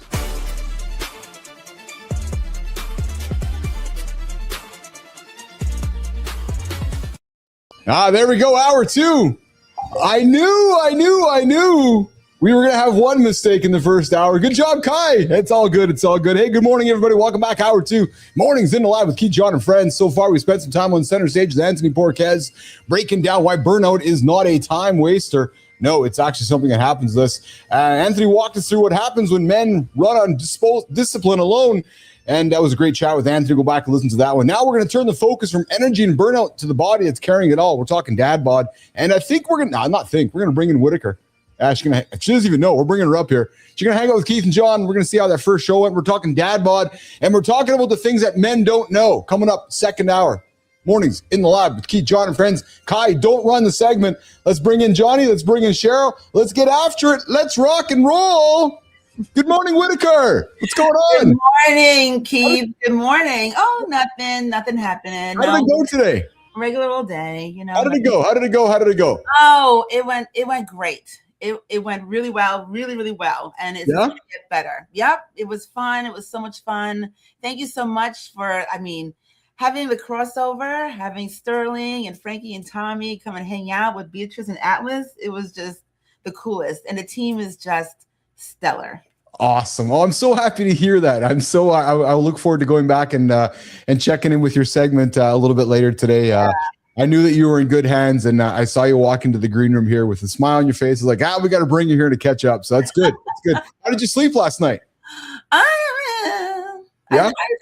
But the chat that you and I had, yes, tremendously. It calmed the nerves, and I just focused on the energy, focused on everybody else, and not what I was going on in my head.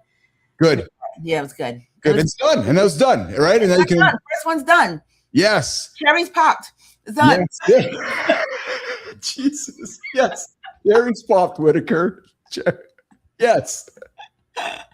Oh my God. So, let's hang on this for a quick second. Because Johnny can hear us. Hey, John. The first time, and all joking aside, but the first time we do something often is we just beat ourselves up, and then it happens. So, Jimmy, let's bring Johnny up here. Johnny, Kai's, Cheryl's first show just dropped her this morning, 40 minutes ago. She just launched it this morning, and she's Very nice. Yeah. Good to see you, my friend. Good to see you too. So let's talk about the first time we do something, because it freaks us all out. Like, John, and you worked yourself all up, and it's like, the best thing. Oh, Yeah. I'm sorry, I couldn't hear it. No, go ahead. Yeah. The thing that I think, if people just put this in their heads, it's so freeing. Yeah. The first time we do something, or even the first handful of times, we're supposed to suck. Yeah. First fucking time. Hey, you know what? This is my first live show. I'm going to do my best not to suck for you all today, but forgive me. This is number one. I promise you I'll be a little better tomorrow, but today, this is going to be the number one sucker. So let's have some fun while I suck. The pressure's gone. Oh my God, John, you were speaking to the overachiever perfectionist in me right now, because it's so true, Cheryl. Yeah, because I don't want to suck ever, right? And so, but if I have in my mind, like, hey, the first time. But the over perfectionist will make you suck, because you're putting so much energy on focus on not sucking that you're going to suck.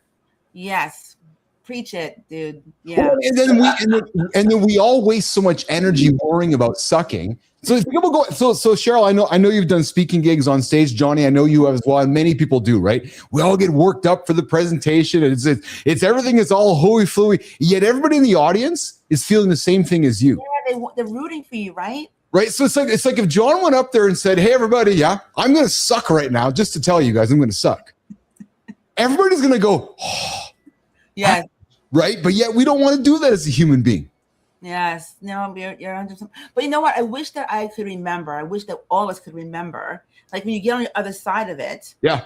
And you're like, okay, didn't die. Everything went well. Sure, some things could be better, but that's life. Why don't we remember that the next time we're getting ready to do something for the first time? You're like, true. You know what I mean? Like, I don't know. It's how we're wired, I guess. Yeah. Good morning, Jerry Ginger. Good to hang out with you this morning. And Dwayne Whitaker is here, Johnny as well. Hey, Cheryl's beautiful husband's on the show with us. Hey, so the topic we have here is Dad Bod. But Cheryl, since you're here, let's throw this on the table too. Okay. Mum bod. So mum bod, dad bod. But the idea is not about the aesthetic idea about it. It's not about, trying to have a body like Johnny's with the six pack. I'm ready all the time. It's this idea is that, let's face it, dad bods and mom bods shorten our time with our kids, period.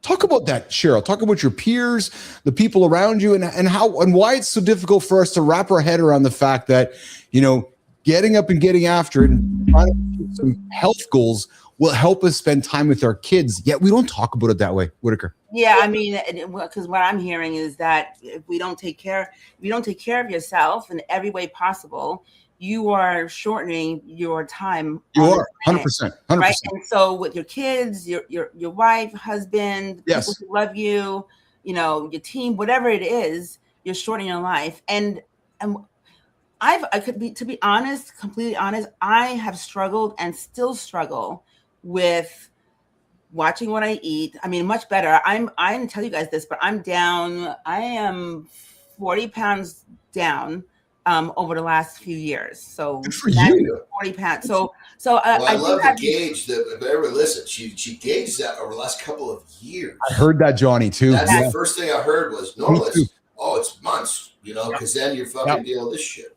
Yes. Because what I heard from that, Cheryl, what I heard from that too, like Johnny said, what I heard was you made a bunch of small accumulative decisions. And that is right. So a little small decision here, a little small decision here. And then a few years go by, Johnny, you're down 40 pounds.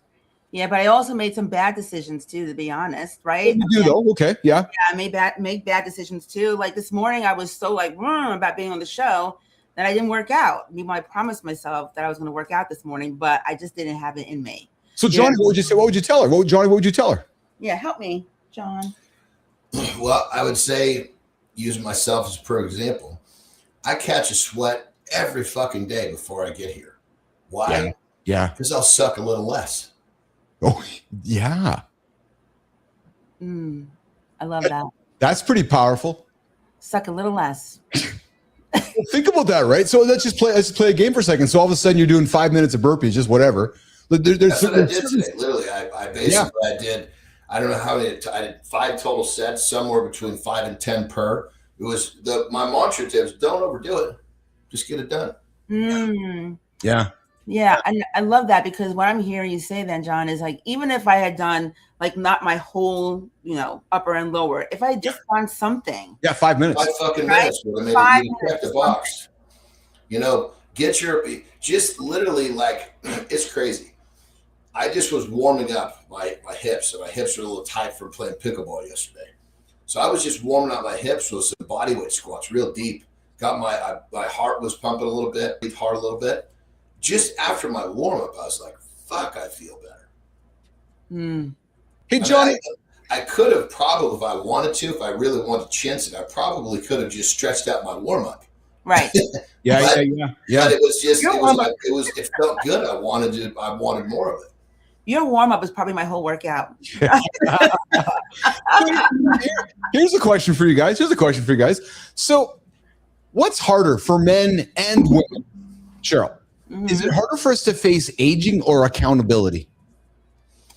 Oh, wow. Okay. So for women, I'd say it's aging. Is that right? Yeah. But I mean, so much out there, right? Botox. Yeah. Plastic surgery. But yet, I'll throw this. Okay, then I'll play tennis with you. But yet, it's so difficult. I'll throw with you then. Okay. But yet, you couldn't. I love you. But yet, you couldn't find 5 minutes this morning to take care of yourself. I know. Well, the irony of that, right? Like, I know. Right? Priorities are all messed up, right? That's how I look at it. Yeah. No, it's not. You know what got in the way? Perfectionism. Yes. I mean, when someone says they're a perfectionist, I'm going to fucking eat you up, because you're still going to be fucking planning something. I'm going to have step 1, 2, and 3 all fucking done. And you know what? All I did was fucking plan the first step. I figured out step 2 after I knew how step 1 went. You're trying to get fucking 10 steps done. You're never out of the fucking gate. Keep being a perfectionist. Let me just keep eating your lunch. You're feeding me. So true. Yeah. I'm in therapy for it, right? So I want to say I'm a recovering perfectionist, because my new mantra is done is perfect. Done is perfect. So accountability, Keith, I guess it's who you're being accountable to and what. Yeah. So because but that's good. But you still are hanging yourself. Done symbolizes that you finished, which is still connect your starting is perfect. Start. Oh, all right. Yeah, I agree with Johnny. I don't like the word done, because done tells me that is shit ever done. Yeah. It's never done. I know. I am never. But that's the perfectionist. Like with Terry, my wife, she has this fucking. And I used to have it, so I get it. She starts something. She's got to. I mean, she'll fuck up so much shit to finish something that doesn't fucking matter. And I just kind of let her do her thing. I've had plenty of conversations, but I mean, I look at her and I think, Jesus Christ, if I had the brain that she had, with my ability to just fucking start shit, I believe that she could have probably achieved a whole lot more of what she wanted, but she was always sitting there trying to make things perfect and never got started on plenty of shit that she could have fucking done really, really well. Right. Yeah. Yeah. No, great point. Great point. Petro says, one of the things that helps me is I told myself I was born to do this, and I truly believe it. Well, I love that, Petro, because that's like we talked yesterday, Johnny, with Atomic Habits, right? Carter's reading Atomic Habits, and this idea that, the habits that you are, instead of that, believing what you, I'm paraphrasing, but believing what you are is who you are instead of trying to be something, right? So identity. Yeah. Right. So the habits that you live on a daily basis is who you are instead of who you're trying. And it's kind of like sometimes we grew up with dress for who you want to be instead of who you're trying to be. Right. Like if you want to be a leader, that whole thing, it's interesting, brother. I mean, because that whole thing is act as if it comes from that. Yeah. So act as if. Yes. There's two different versions of this. There's all the dumb fucks that say, I'm going to go fucking finance a fucking Ferrari so I can act as if. Yeah. No. Act as if means get up at fucking 3:30, means do all the hard shit when nobody's fucking looking. And yes, you don't have the life that you're pretending to have, because the people that have that life are doing what you're doing. You just don't have it yet. Pretend on the hard shit.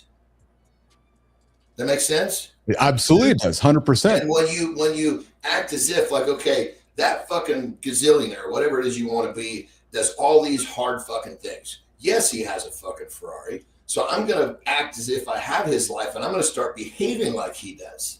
Versus, I'm going to go fucking, sell my fucking God knows what to get that Ferrari. Get the Ferrari. Mm-hmm. It's the whole idea. It's the weak-minded bitch that decides to take the easy route and pretend, and then, I tried that and it didn't work. Well, of course, because you took the easy route. Yeah. No, I completely hear you. But I got to just give a little bit of love to Petro for his comment, because I'm going to hold on to that, John. I'm going to hold on to that. This is where I'm supposed to be. This is what I'm supposed to be doing, and believe it. I was born to do this. Yep, I truly believe it. And tomorrow you're going to suck a little less, and that's all you need. I am looking forward to sucking a little less. Yeah. And tell everybody that. And Dwayne's got a comment. Dwayne definitely has. He's always way to success. Yeah, according to Dwayne Whitaker, quote of the day, Johnny: "Suck your way to success," aka Dwayne Whitaker this morning on the show. I'll tell you who was not sucking away to success. A couple days ago at the Grammys, an epic moment happened. I just got to put it on here quickly that we can all just lean into quickly. Hey, Kai, drop us on the screen, man. This was epic. And to see this moment happen in real time was kind of one of those wow. Post Malone, it was the Chili Peppers, it was Duff McKagan, Slash, all paying tribute to Ozzy himself, and it was pretty slick, man. It was if you guys didn't get a chance to see that, it was a really cool moment. I'd invite you to check it on YouTube. But really neat, because it's just one of those moments where you kind of get shivers, right? Because it's a bunch of music we grew up with, and it was pretty neat. So that dropped a couple days ago. Hey, Johnny, you like to sleep with a fan on, eh?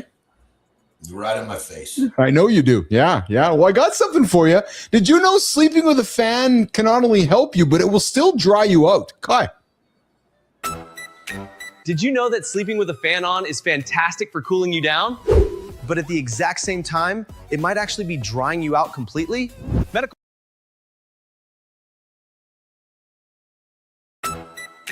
Did you know that sleeping with a fan on is fantastic for cooling you down? But at the exact same time, it might actually be drying you out completely? Medical research shows that constant airflow can rapidly dry out your mucous membranes. And that dryness is exactly what causes that scratchy morning throat irritation. It can often lead to severe nasal congestion or even those nagging daily headaches. This is especially risky if you are already sleeping in a naturally dry environment. This becomes double trouble for anyone out there already dealing with seasonal allergies, because that circulating air kicks up dust and pollen right into your sinuses. This matches Healthline's guidance from 2020. But experts say there's zero evidence linking fans to extreme harm. Some people worry about major damage, but there is zero proof of severe harm. That means myths about fans causing permanent eye damage are totally busted. Here is the bottom line. Experts agree, sleeping with a fan is generally safe for everyone. You don't need to sweat it at all, you just need to manage the airflow better. Mitigate the dryness with a humidifier, or just move the fan further away. That's your Did You Know? Back to Keith and John.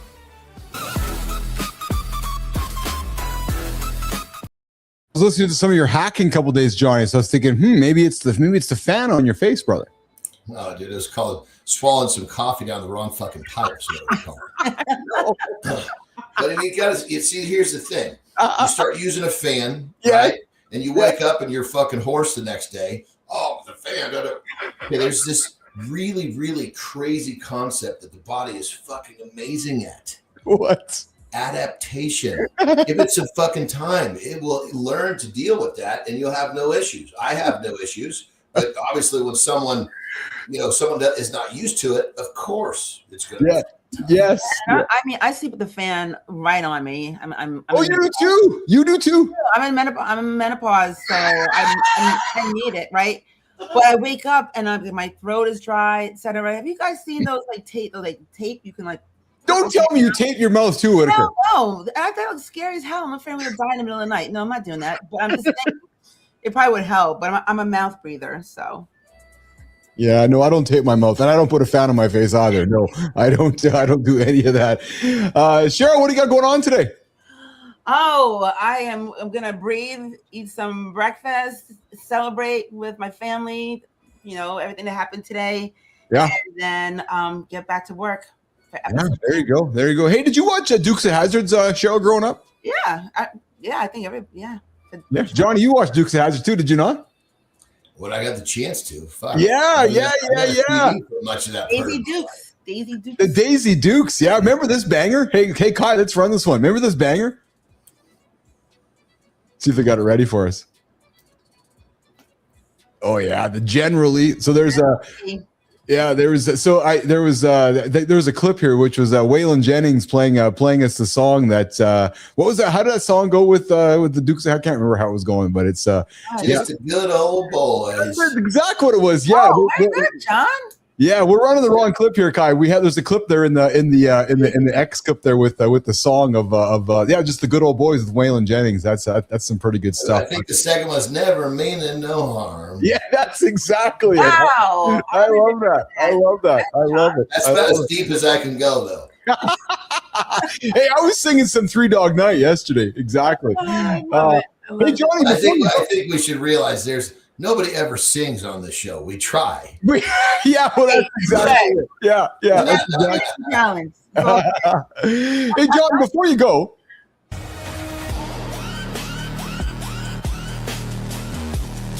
Hey, John, before you go, live TV got real fast. A host joked wrestling was fake. That's the kind of joke that ages badly. What happened next? A massive wrestler demonstrated a body slam. So the lesson is simple. If you call something fake, don't be shocked by the receipt. Hey, John, give him the rule. Run your mouth carefully and respect physics.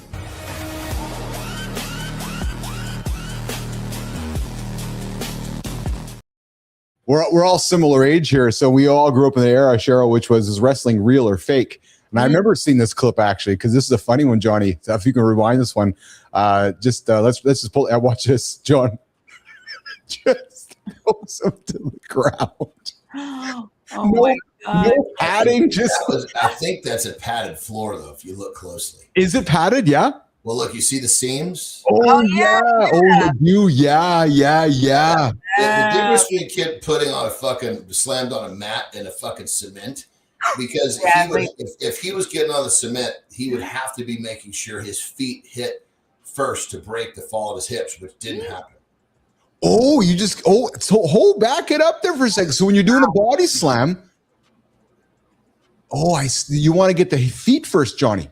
Well, if you're landing on fucking cement, hell yes. Yeah. If you're landing in a ring, you want flat on your back, because the displacement of shock going through that large area of your back is fine. But he went down on his fucking side. I mean, it looked like his butt cheek was Anytime one little area hits first, that shit's gonna hurt.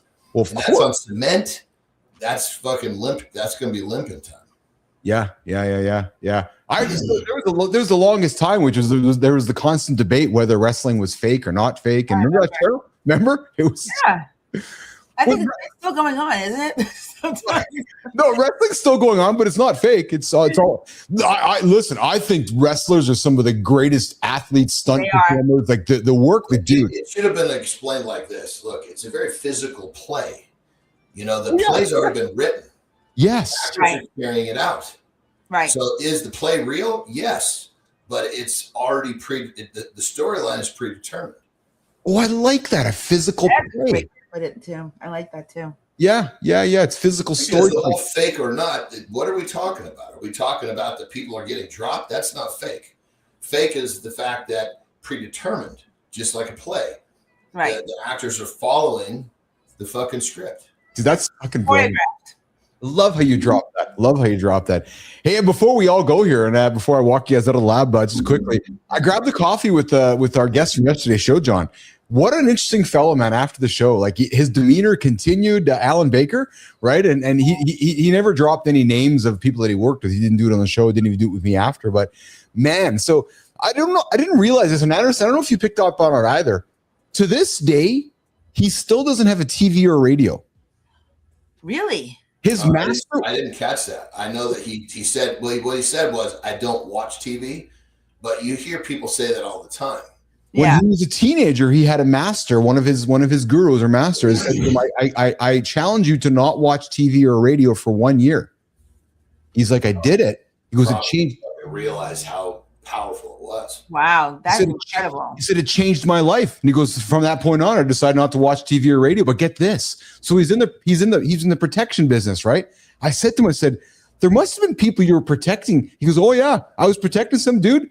And the guy's like, you mean you don't know who I am? He's like, no, I have no clue who the fuck you are. He goes, I play a superhero on TV. And he goes, I had no clue. So I found it hilarious, right? Because Johnny, to your point, some people just keep their heads down, do their business, don't care about what's going on around them. And he was one of them. I really admired that because like the last fucking thing that a guy that's on regular TV or a fucking wants is some fucking goddamn guy that's going to protect him. Yeah. Fucking looking at him with starry eyes. Yeah. Well, that's exactly it. Yeah. You don't want to be starstruck when you're supposed to be protecting somebody, right? Yeah. So I really appreciate that. Yeah, Alan Baker was great, man. Talk about a glitch in the armor. Jesus I know. Christ. Yeah, it was great. And so was Brianna Boss yesterday too. She likes feedback. So I said to her yesterday, I said, your show, she said, how was my show yesterday? I said, it was great. No more feedback for you because it was I was thinking what we need to do with her, brother. Yeah. I think we need to ask. I mean, I think it would be I'm curious. I'm sure you are too, but audience, we should need to know more about her. We don't know much about her. I agree with you. So, Brianna, when you hear this segment, we're coming after you because we got to know her in the first show was just us, but I have found herself a little guarded in a kind way, not in a negative way, but I think it's our job. I'm with you, Johnny, to help remove that guard, to help her. So interesting because I don't see it as guarded. I see that she's wearing her authority very strongly. Oh yeah, okay, I like that perspective. Yeah, I don't see her questions about her and her childhood. Yeah. I'm going to guess that she's got no problem opening up. I agree. Yeah, bad choice of words. I don't mean guarded in a negative way. I just mean guarded. I mean more in a professional guarded authority way, which is I'm going to share this, share that. But you're right. Yeah, it's. But I want to get to know her as well. I'm getting to her a little bit just through the show and just through texting. She's a brilliant young lady. Very brilliant. Really awesome. Yeah. All right, guys. So I'm going to get you out of here. Whitaker, I'm glad you jumped in with us. Thank you. Thanks for having me. Yeah. Good to see you, Cheryl. Yeah. Good to see you too, John. We're just getting started. See you later, Cheryl. Have a good one. Okay, we'll come talk to you again. All right. See you later. Brother, another one in the books for us, pal. Another one in the books. You're going to play some pickleball today, are you? It was yesterday. It was yesterday. Yeah. What are you doing today? Oh, you get the bidet. Oh, yeah. I know what you're doing today. You're going to the gym. You're going to go see your new bidet. It's going to get installed. Maybe you'll use it today. Maybe you won't. Yeah, I think my dumping is probably done for the day, but we'll be going to work tomorrow, and then we're going out to dinner with some friends tonight, so it's going to be a fun day. Fun. That's awesome. Yeah. Awesome. All right, pal. A lot of fun. Oh, I got a text from Marty yesterday. He's like, "Hey, I'm sending you some love." I go, "I know. Where the fuck you been, man?" He's like, "I've been so busy with shit." And he's got a High Rocks event coming up at the end of February, I guess, right? So he's been dropping some content on Instagram, and I was laughing at his comment yesterday. He was dropping some stuff over on IG, but yeah, Marty's out there. He'll be back in the near future when he's got some stuff sorted out in the morning. But buddy, we're back in less than 22 hours like we always do it. I love my mornings hanging out with you. You have yourself an awesome day. I got a leadership monologue on coming up on managing stress. You know, sometimes people get freaked out by stress, especially when you're trying to do crazy things. Well, I got some words of advice maybe for the team and for people that are paying attention, how to manage stress when we're trying to build things that people can't see per se. Are you using stress or is stress using you? Exactly. Yeah, exactly. I'm not using any stress. I just let it fuel me forward. So exactly. Exactly. All right, my brother. Have a good one. As you say, lots of love. Lots of love. See you in 22. See you in 22. Anderson's out of here. See you, pal. Take care. See you, brother. See you tomorrow. All right. Good morning, everybody. Johnny's out of here. You left with the handsome chief, and you left with good time, and you left with Petro. And you're left with maybe Dwayne Whitaker's still there. Hey, Dwayne, you still with us? Yeah. Cheryl or Keith? Cheryl or Keith? Keith or Cheryl? Come on, Whitaker. You know where you're going to hang out. Brother. Good morning, everybody. This is Mornings in the Lab with Keith, John, and friends, your live morning show experience. We get up, we get after it. We are live daily, Monday through Friday, right here on YouTube, over there on X, and over there on LinkedIn, the exact same show brought to you on 3 different platforms. Hey, quick shout out to Kai, producer Kai. She has done a fucking bang up job today. Kai, thank you. Great job.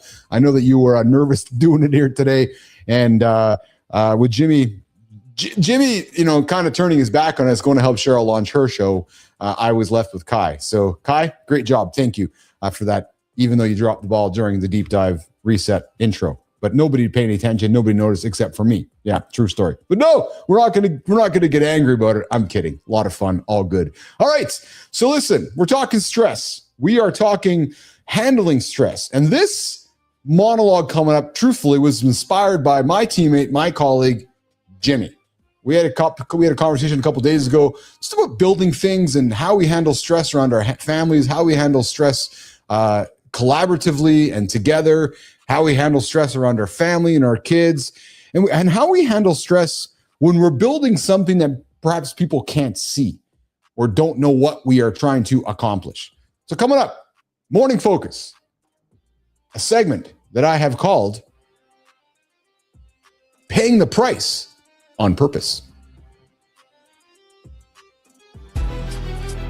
Stress isn't the problem. It's the receipt. It proves you're carrying something that matters. Facts. The meetings aren't the weight. Yeah. The weight is the demand to be different. That's why it feels lonely. It's invisible work. People only clap after it works. And you're making calls with half the facts. Still smiling. Inside, your nervous system's doing laps. You switch from leader mode to dad mode fast. That whiplash is real. Stress is energy without a plan. Give it a plan. Yeah. Pay the price on purpose.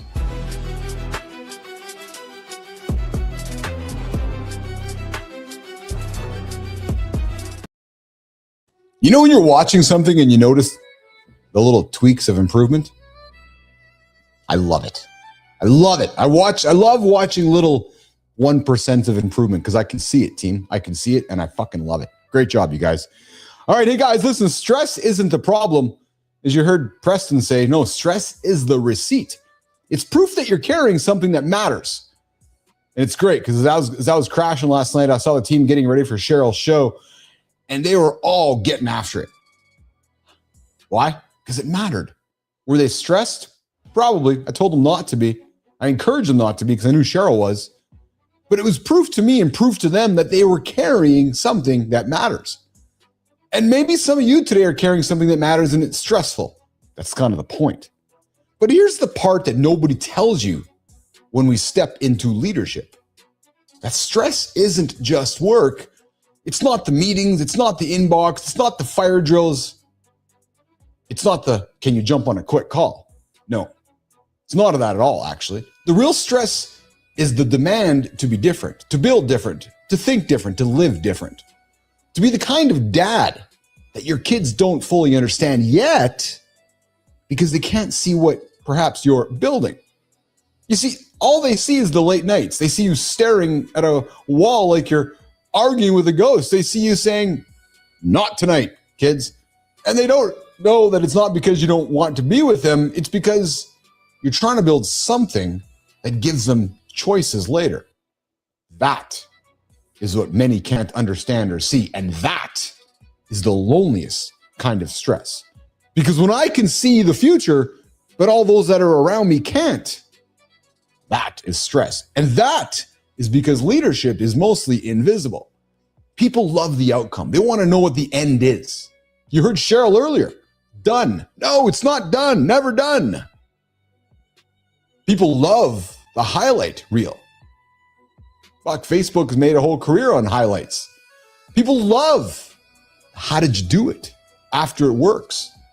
All anybody is going to want to know. This is what's fascinating to me because I can see it happening already. Petro, all anybody's going to want to know when we're successful with this thing and as we continue to build the success is how did you do it? But nobody's here during the journey. No, nobody's here in the weird middle because you don't see the moments where you're walking around with that smile while your nervous system is doing backflips. This month, the cash call comes in again. Oh my God, you got to pay the bills. It's what you do when you're building a business. They don't see you making decisions with incomplete information. Well, but Keith, how can you make a decision with incomplete information? Well, because I'm a leader and I got to make a decision. Sometimes those decisions are wrong. Sometimes they're right. And they don't see you holding the weight of other people's livelihoods. Yeah, that cash call, somebody's baby formula, somebody's mortgage. They don't see you trying to be calm while your mind is screaming, fuck, man. I know live is the future. I know that I'm betting everything on live. I'm betting everything on this journey. But what if I'm wrong? What if I'm wrong? What if I'm wrong? And then because you're a dad, you go from the CEO mode to bedtime story mode to every other dad mode in about 12 seconds. And that whiplash you feel, I've been there. I know what it's like. It's real. And that pressure, men, the pressure to provide, to evolve, to be more patient, to be unlike perhaps your father was, to be more present than you naturally feel capable of, to break the patterns you didn't even know were patterns until you had your own kids looking up at you like you're the whole world. That, my friends, that nation is leadership. Not the title, not the brand, not even the applause. It's those quiet decisions to become someone new while still showing up for everyone you love. And I'll tell you something that I've learned the hard way. Visionaries, we don't get stressed because we're weak. No, visionaries get stressed because they're early. Because we're living in a future that nobody else can see yet. You want to light into my world? That sums it up.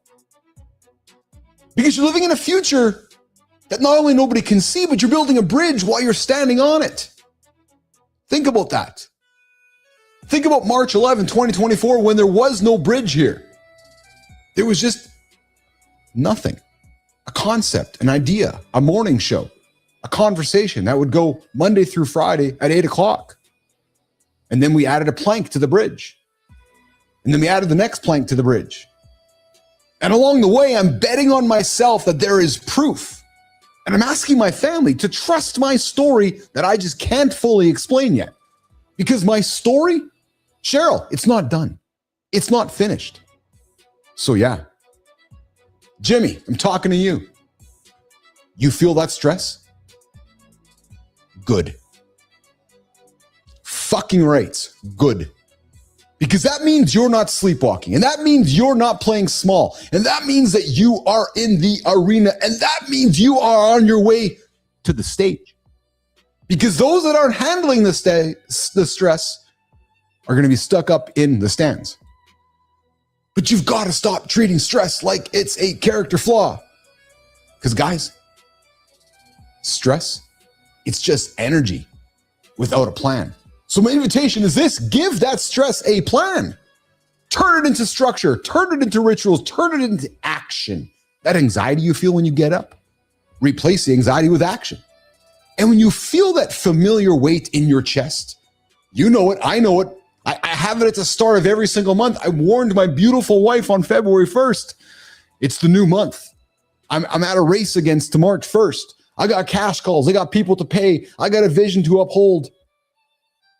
And it's that weight on my chest when I look in the mirror and I say, I don't know if I can do this. But you know what I do? I answer my own mirror like a leader. Not with fake confidence, but with commitment. Commitment to my vision, commitment to what I see. Because one day your kids, one day my kids will see it. Not the stress. They'll see the results. They'll see the freedom. They'll see the options. They'll see all the hard work that was put in. The freedom, the options, the example. Good time, the airplane.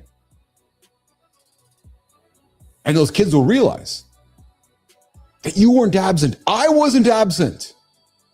And guys, I struggle with this sometimes because I'm like, fuck, I should be around my kids, but no, I'm building. I'm becoming, and I'm doing the hard, invisible work of a visionary.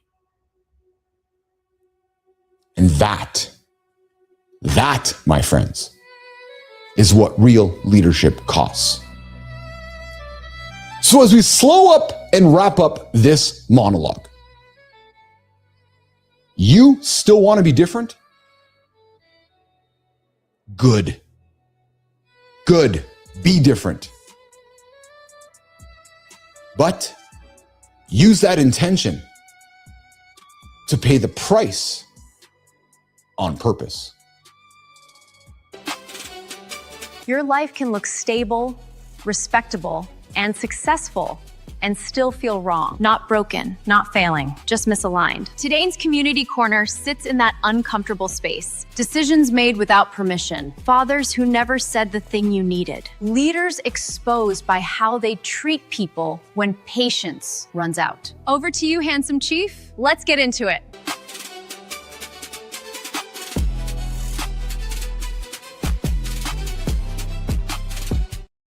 There we go. So I don't think that clip ran there, but it kind of ran. Hey guys, did it run? I don't know if it ran or not. It was stuck on my end, but it did ran. Okay, good. Awesome. There we go. Maya Reyes, Community Corner coming up. Good. Well, it didn't show on my end, so I'm glad it showed up on your guys' end. That's awesome. It's true. Good time. All aboard the crazy train with Ozzy Osbourne, Keith Billis. Mornings in the lab with Keith John and friends. I love it. I love it. I love it. I love it. Kai, your ass clinched. Well said. You know, I found a clip I'm going to put on the table for tomorrow. I got a clip for tomorrow. Steve Jobs, words of wisdom, and he said something so fucking succinct. And I want you guys to think about something. Do you know any good visionaries, thinkers, that are actually also not good doers? That might be one of the biggest discoveries I have found recently. Ask yourself this. Think about Picasso, Leonardo da Vinci. Did he outsource his thoughts? Did he outsource his painting? No, he mixed his paint, he made his paint. And then he painted. Blank canvas. Created some incredible work. Elon codes. Elon leads. Steve Jobs built, led. Bill Gates built, led. Kobe Bryant did things, led. My point is, I'm starting to realize that the greatest visionaries were also the greatest doers. And I think a lot of people got it fucking mixed up. I've been talking to a lot of quote unquote visionaries lately. You know what's funny, Jimmy? These visionaries can't fucking execute. It's like, wait a minute, you're a visionary. That means you are actually a talk. Yeah, talk. Petro, I find this fascinating because Petro, I know you're listening to me right now. I find this fascinating, actually. Think about some of the world's greatest minds. Henry Ford, Elon Musk, the world's greatest. Put judgment away about them as a personality. I don't really care about who they are as people. But the world's greatest thinkers were also the world's greatest doers. So as I'm going through my world right now, because I'm building, I'm actually doing, I'm in the weeds with the team building. I'm just going to pat myself on the back for a second. I feel like I'm in the right company. I feel like I'm in the right spot. Not that I need the affirmation, but it sure is comforting to know that if you look at some of the world's greatest visionaries, they're also the world's greatest doers. That is so remarkable to me because they didn't outsource the doing, the connecting. I'm sorry, the vision is connected to the doing. The doing is connected to the vision. And as I said, I talk to a lot of dudes, a lot of women who have these, they call themselves visionaries, they call themselves experts, but then they can't execute.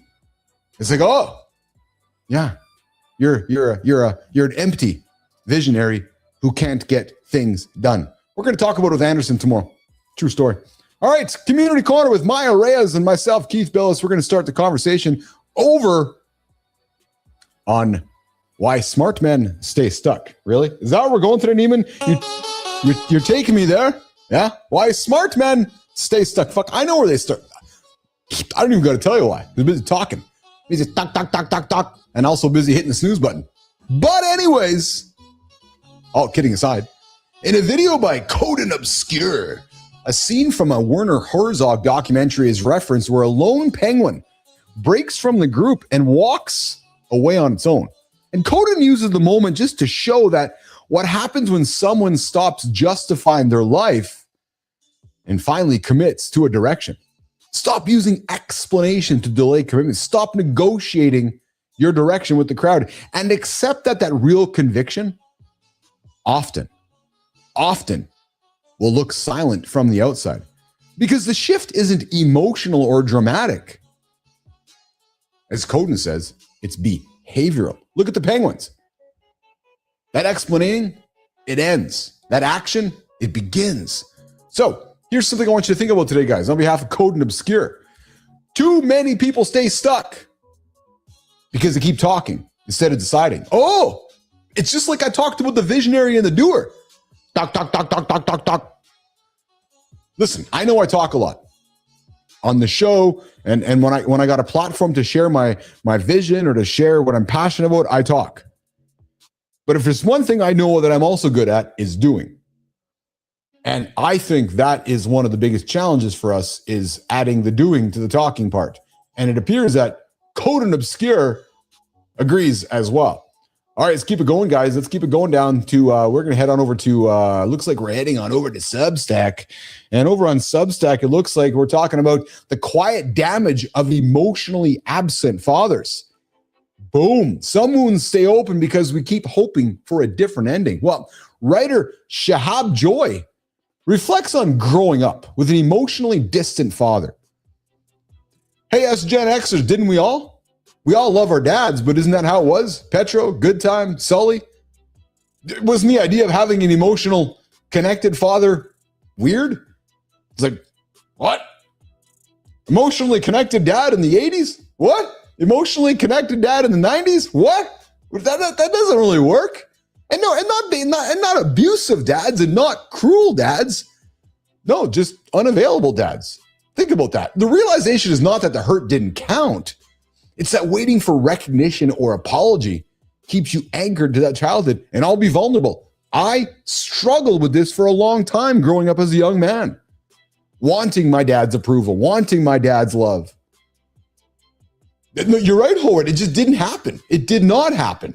There was Howard, could you imagine having emotional vulnerability conversations with our parents in the 80s or 90s or saying to your dad, hey, Dad, why aren't you emotionally vulnerable for me? You'd be like, what the fuck? That's why I found Howard. It was so fascinating when we had our guest on the show, Michael Cantrell, the guard, the prison guard, the Gen X prison guard, who talked about the superpower he discovered about emotional vulnerability. I'm like, yes, it's fascinating to me, man. Yeah, and you're right, Good Time. Yeah, just not around. We were seen, not heard. I know, man. If there's one thing I'm really enjoying building this show with you guys is that, you know, we're all part of this demo that we all can relate, right? And the shift happens when you stop looking backward. And I'll tell you guys, the shift happened for me after just putting it out there, thousands of dollars, hundreds of hours of therapy work, right? Deciding how I wanted to show up moving forward, not leaning into some of the emotions I wanted from my father from the past, right? So, you don't need your father to become someone else to move forward. No, that's not what it is.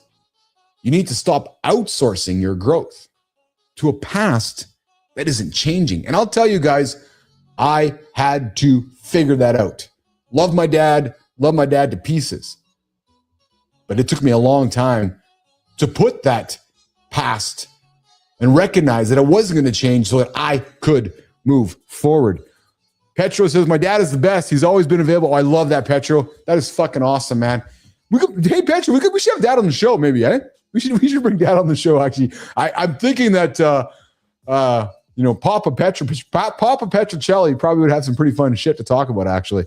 I think I'd actually enjoy that. All right, we're going to keep it going here, guys, over on LinkedIn. And apparently, Melissa found something relevant and not sloppy. Yeah, impatient leaders kill learning. Well, C. Conroy describes a boardroom moment where repeated questions quietly expose the culture. Not strategy, not vision, but patience. Oh, I love that. Yeah, go into a boardroom, just ask questions. Just nonstop questions. People start getting irritated, shutting down. But people don't stop asking questions because they don't understand. They stop because they feel embarrassed. Yeah. And strong leaders, like I hope you are trying to be, they absorb that repetition without ego. And those weak leaders protect authority instead of progress. So what C argues is that the culture isn't what you say you value. It's what people feel safe doing after the fifth explanation. And I like this. And I'm a fan of this, and I hope that we as a company can lean into this culture as well. And if there's anything that I pride myself on is being openly transparent, that if my team feels that I'm not giving them the comfort to ask questions, that if they feel like they're shutting down, that they come talk to me, right? Because we don't want people to feel embarrassed by asking the questions, right? I work hard to create a culture where I want you to feel comfortable asking as many questions as you like.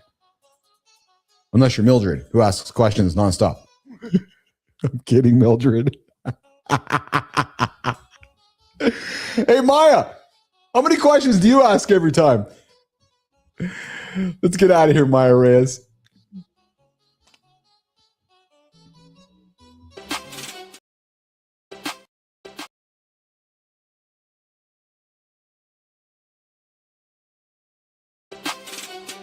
There you have it, fellas. Knowing this doesn't change anything. Acting on it does. Where you keep explaining, where you keep waiting, and where you lose patience instead of taking responsibility. Where are you taking ownership first?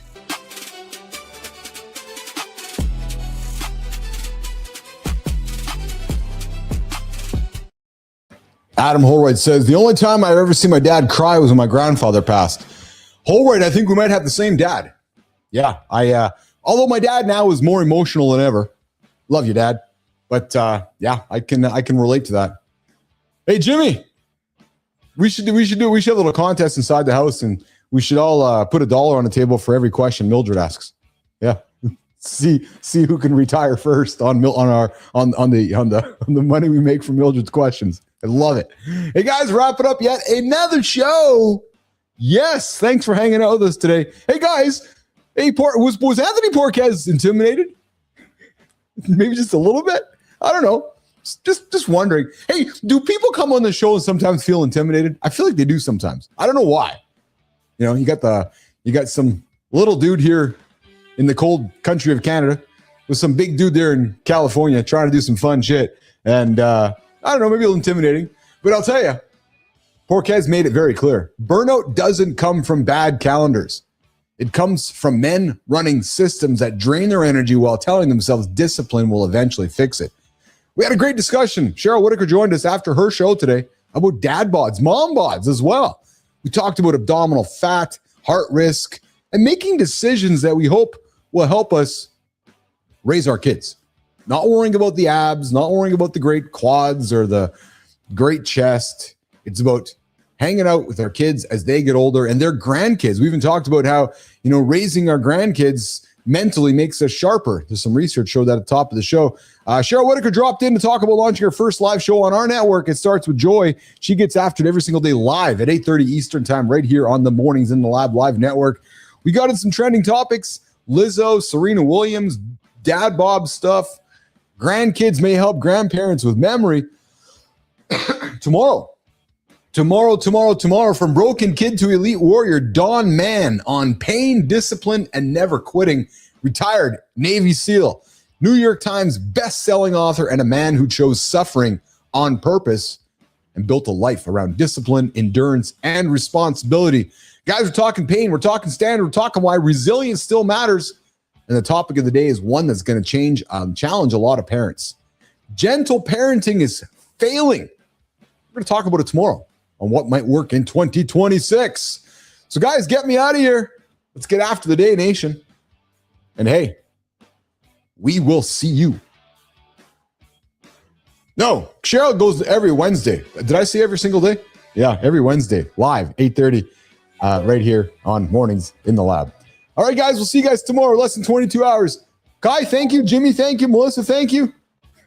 Kai's shitting her pants. See you guys tomorrow, live right here on the network.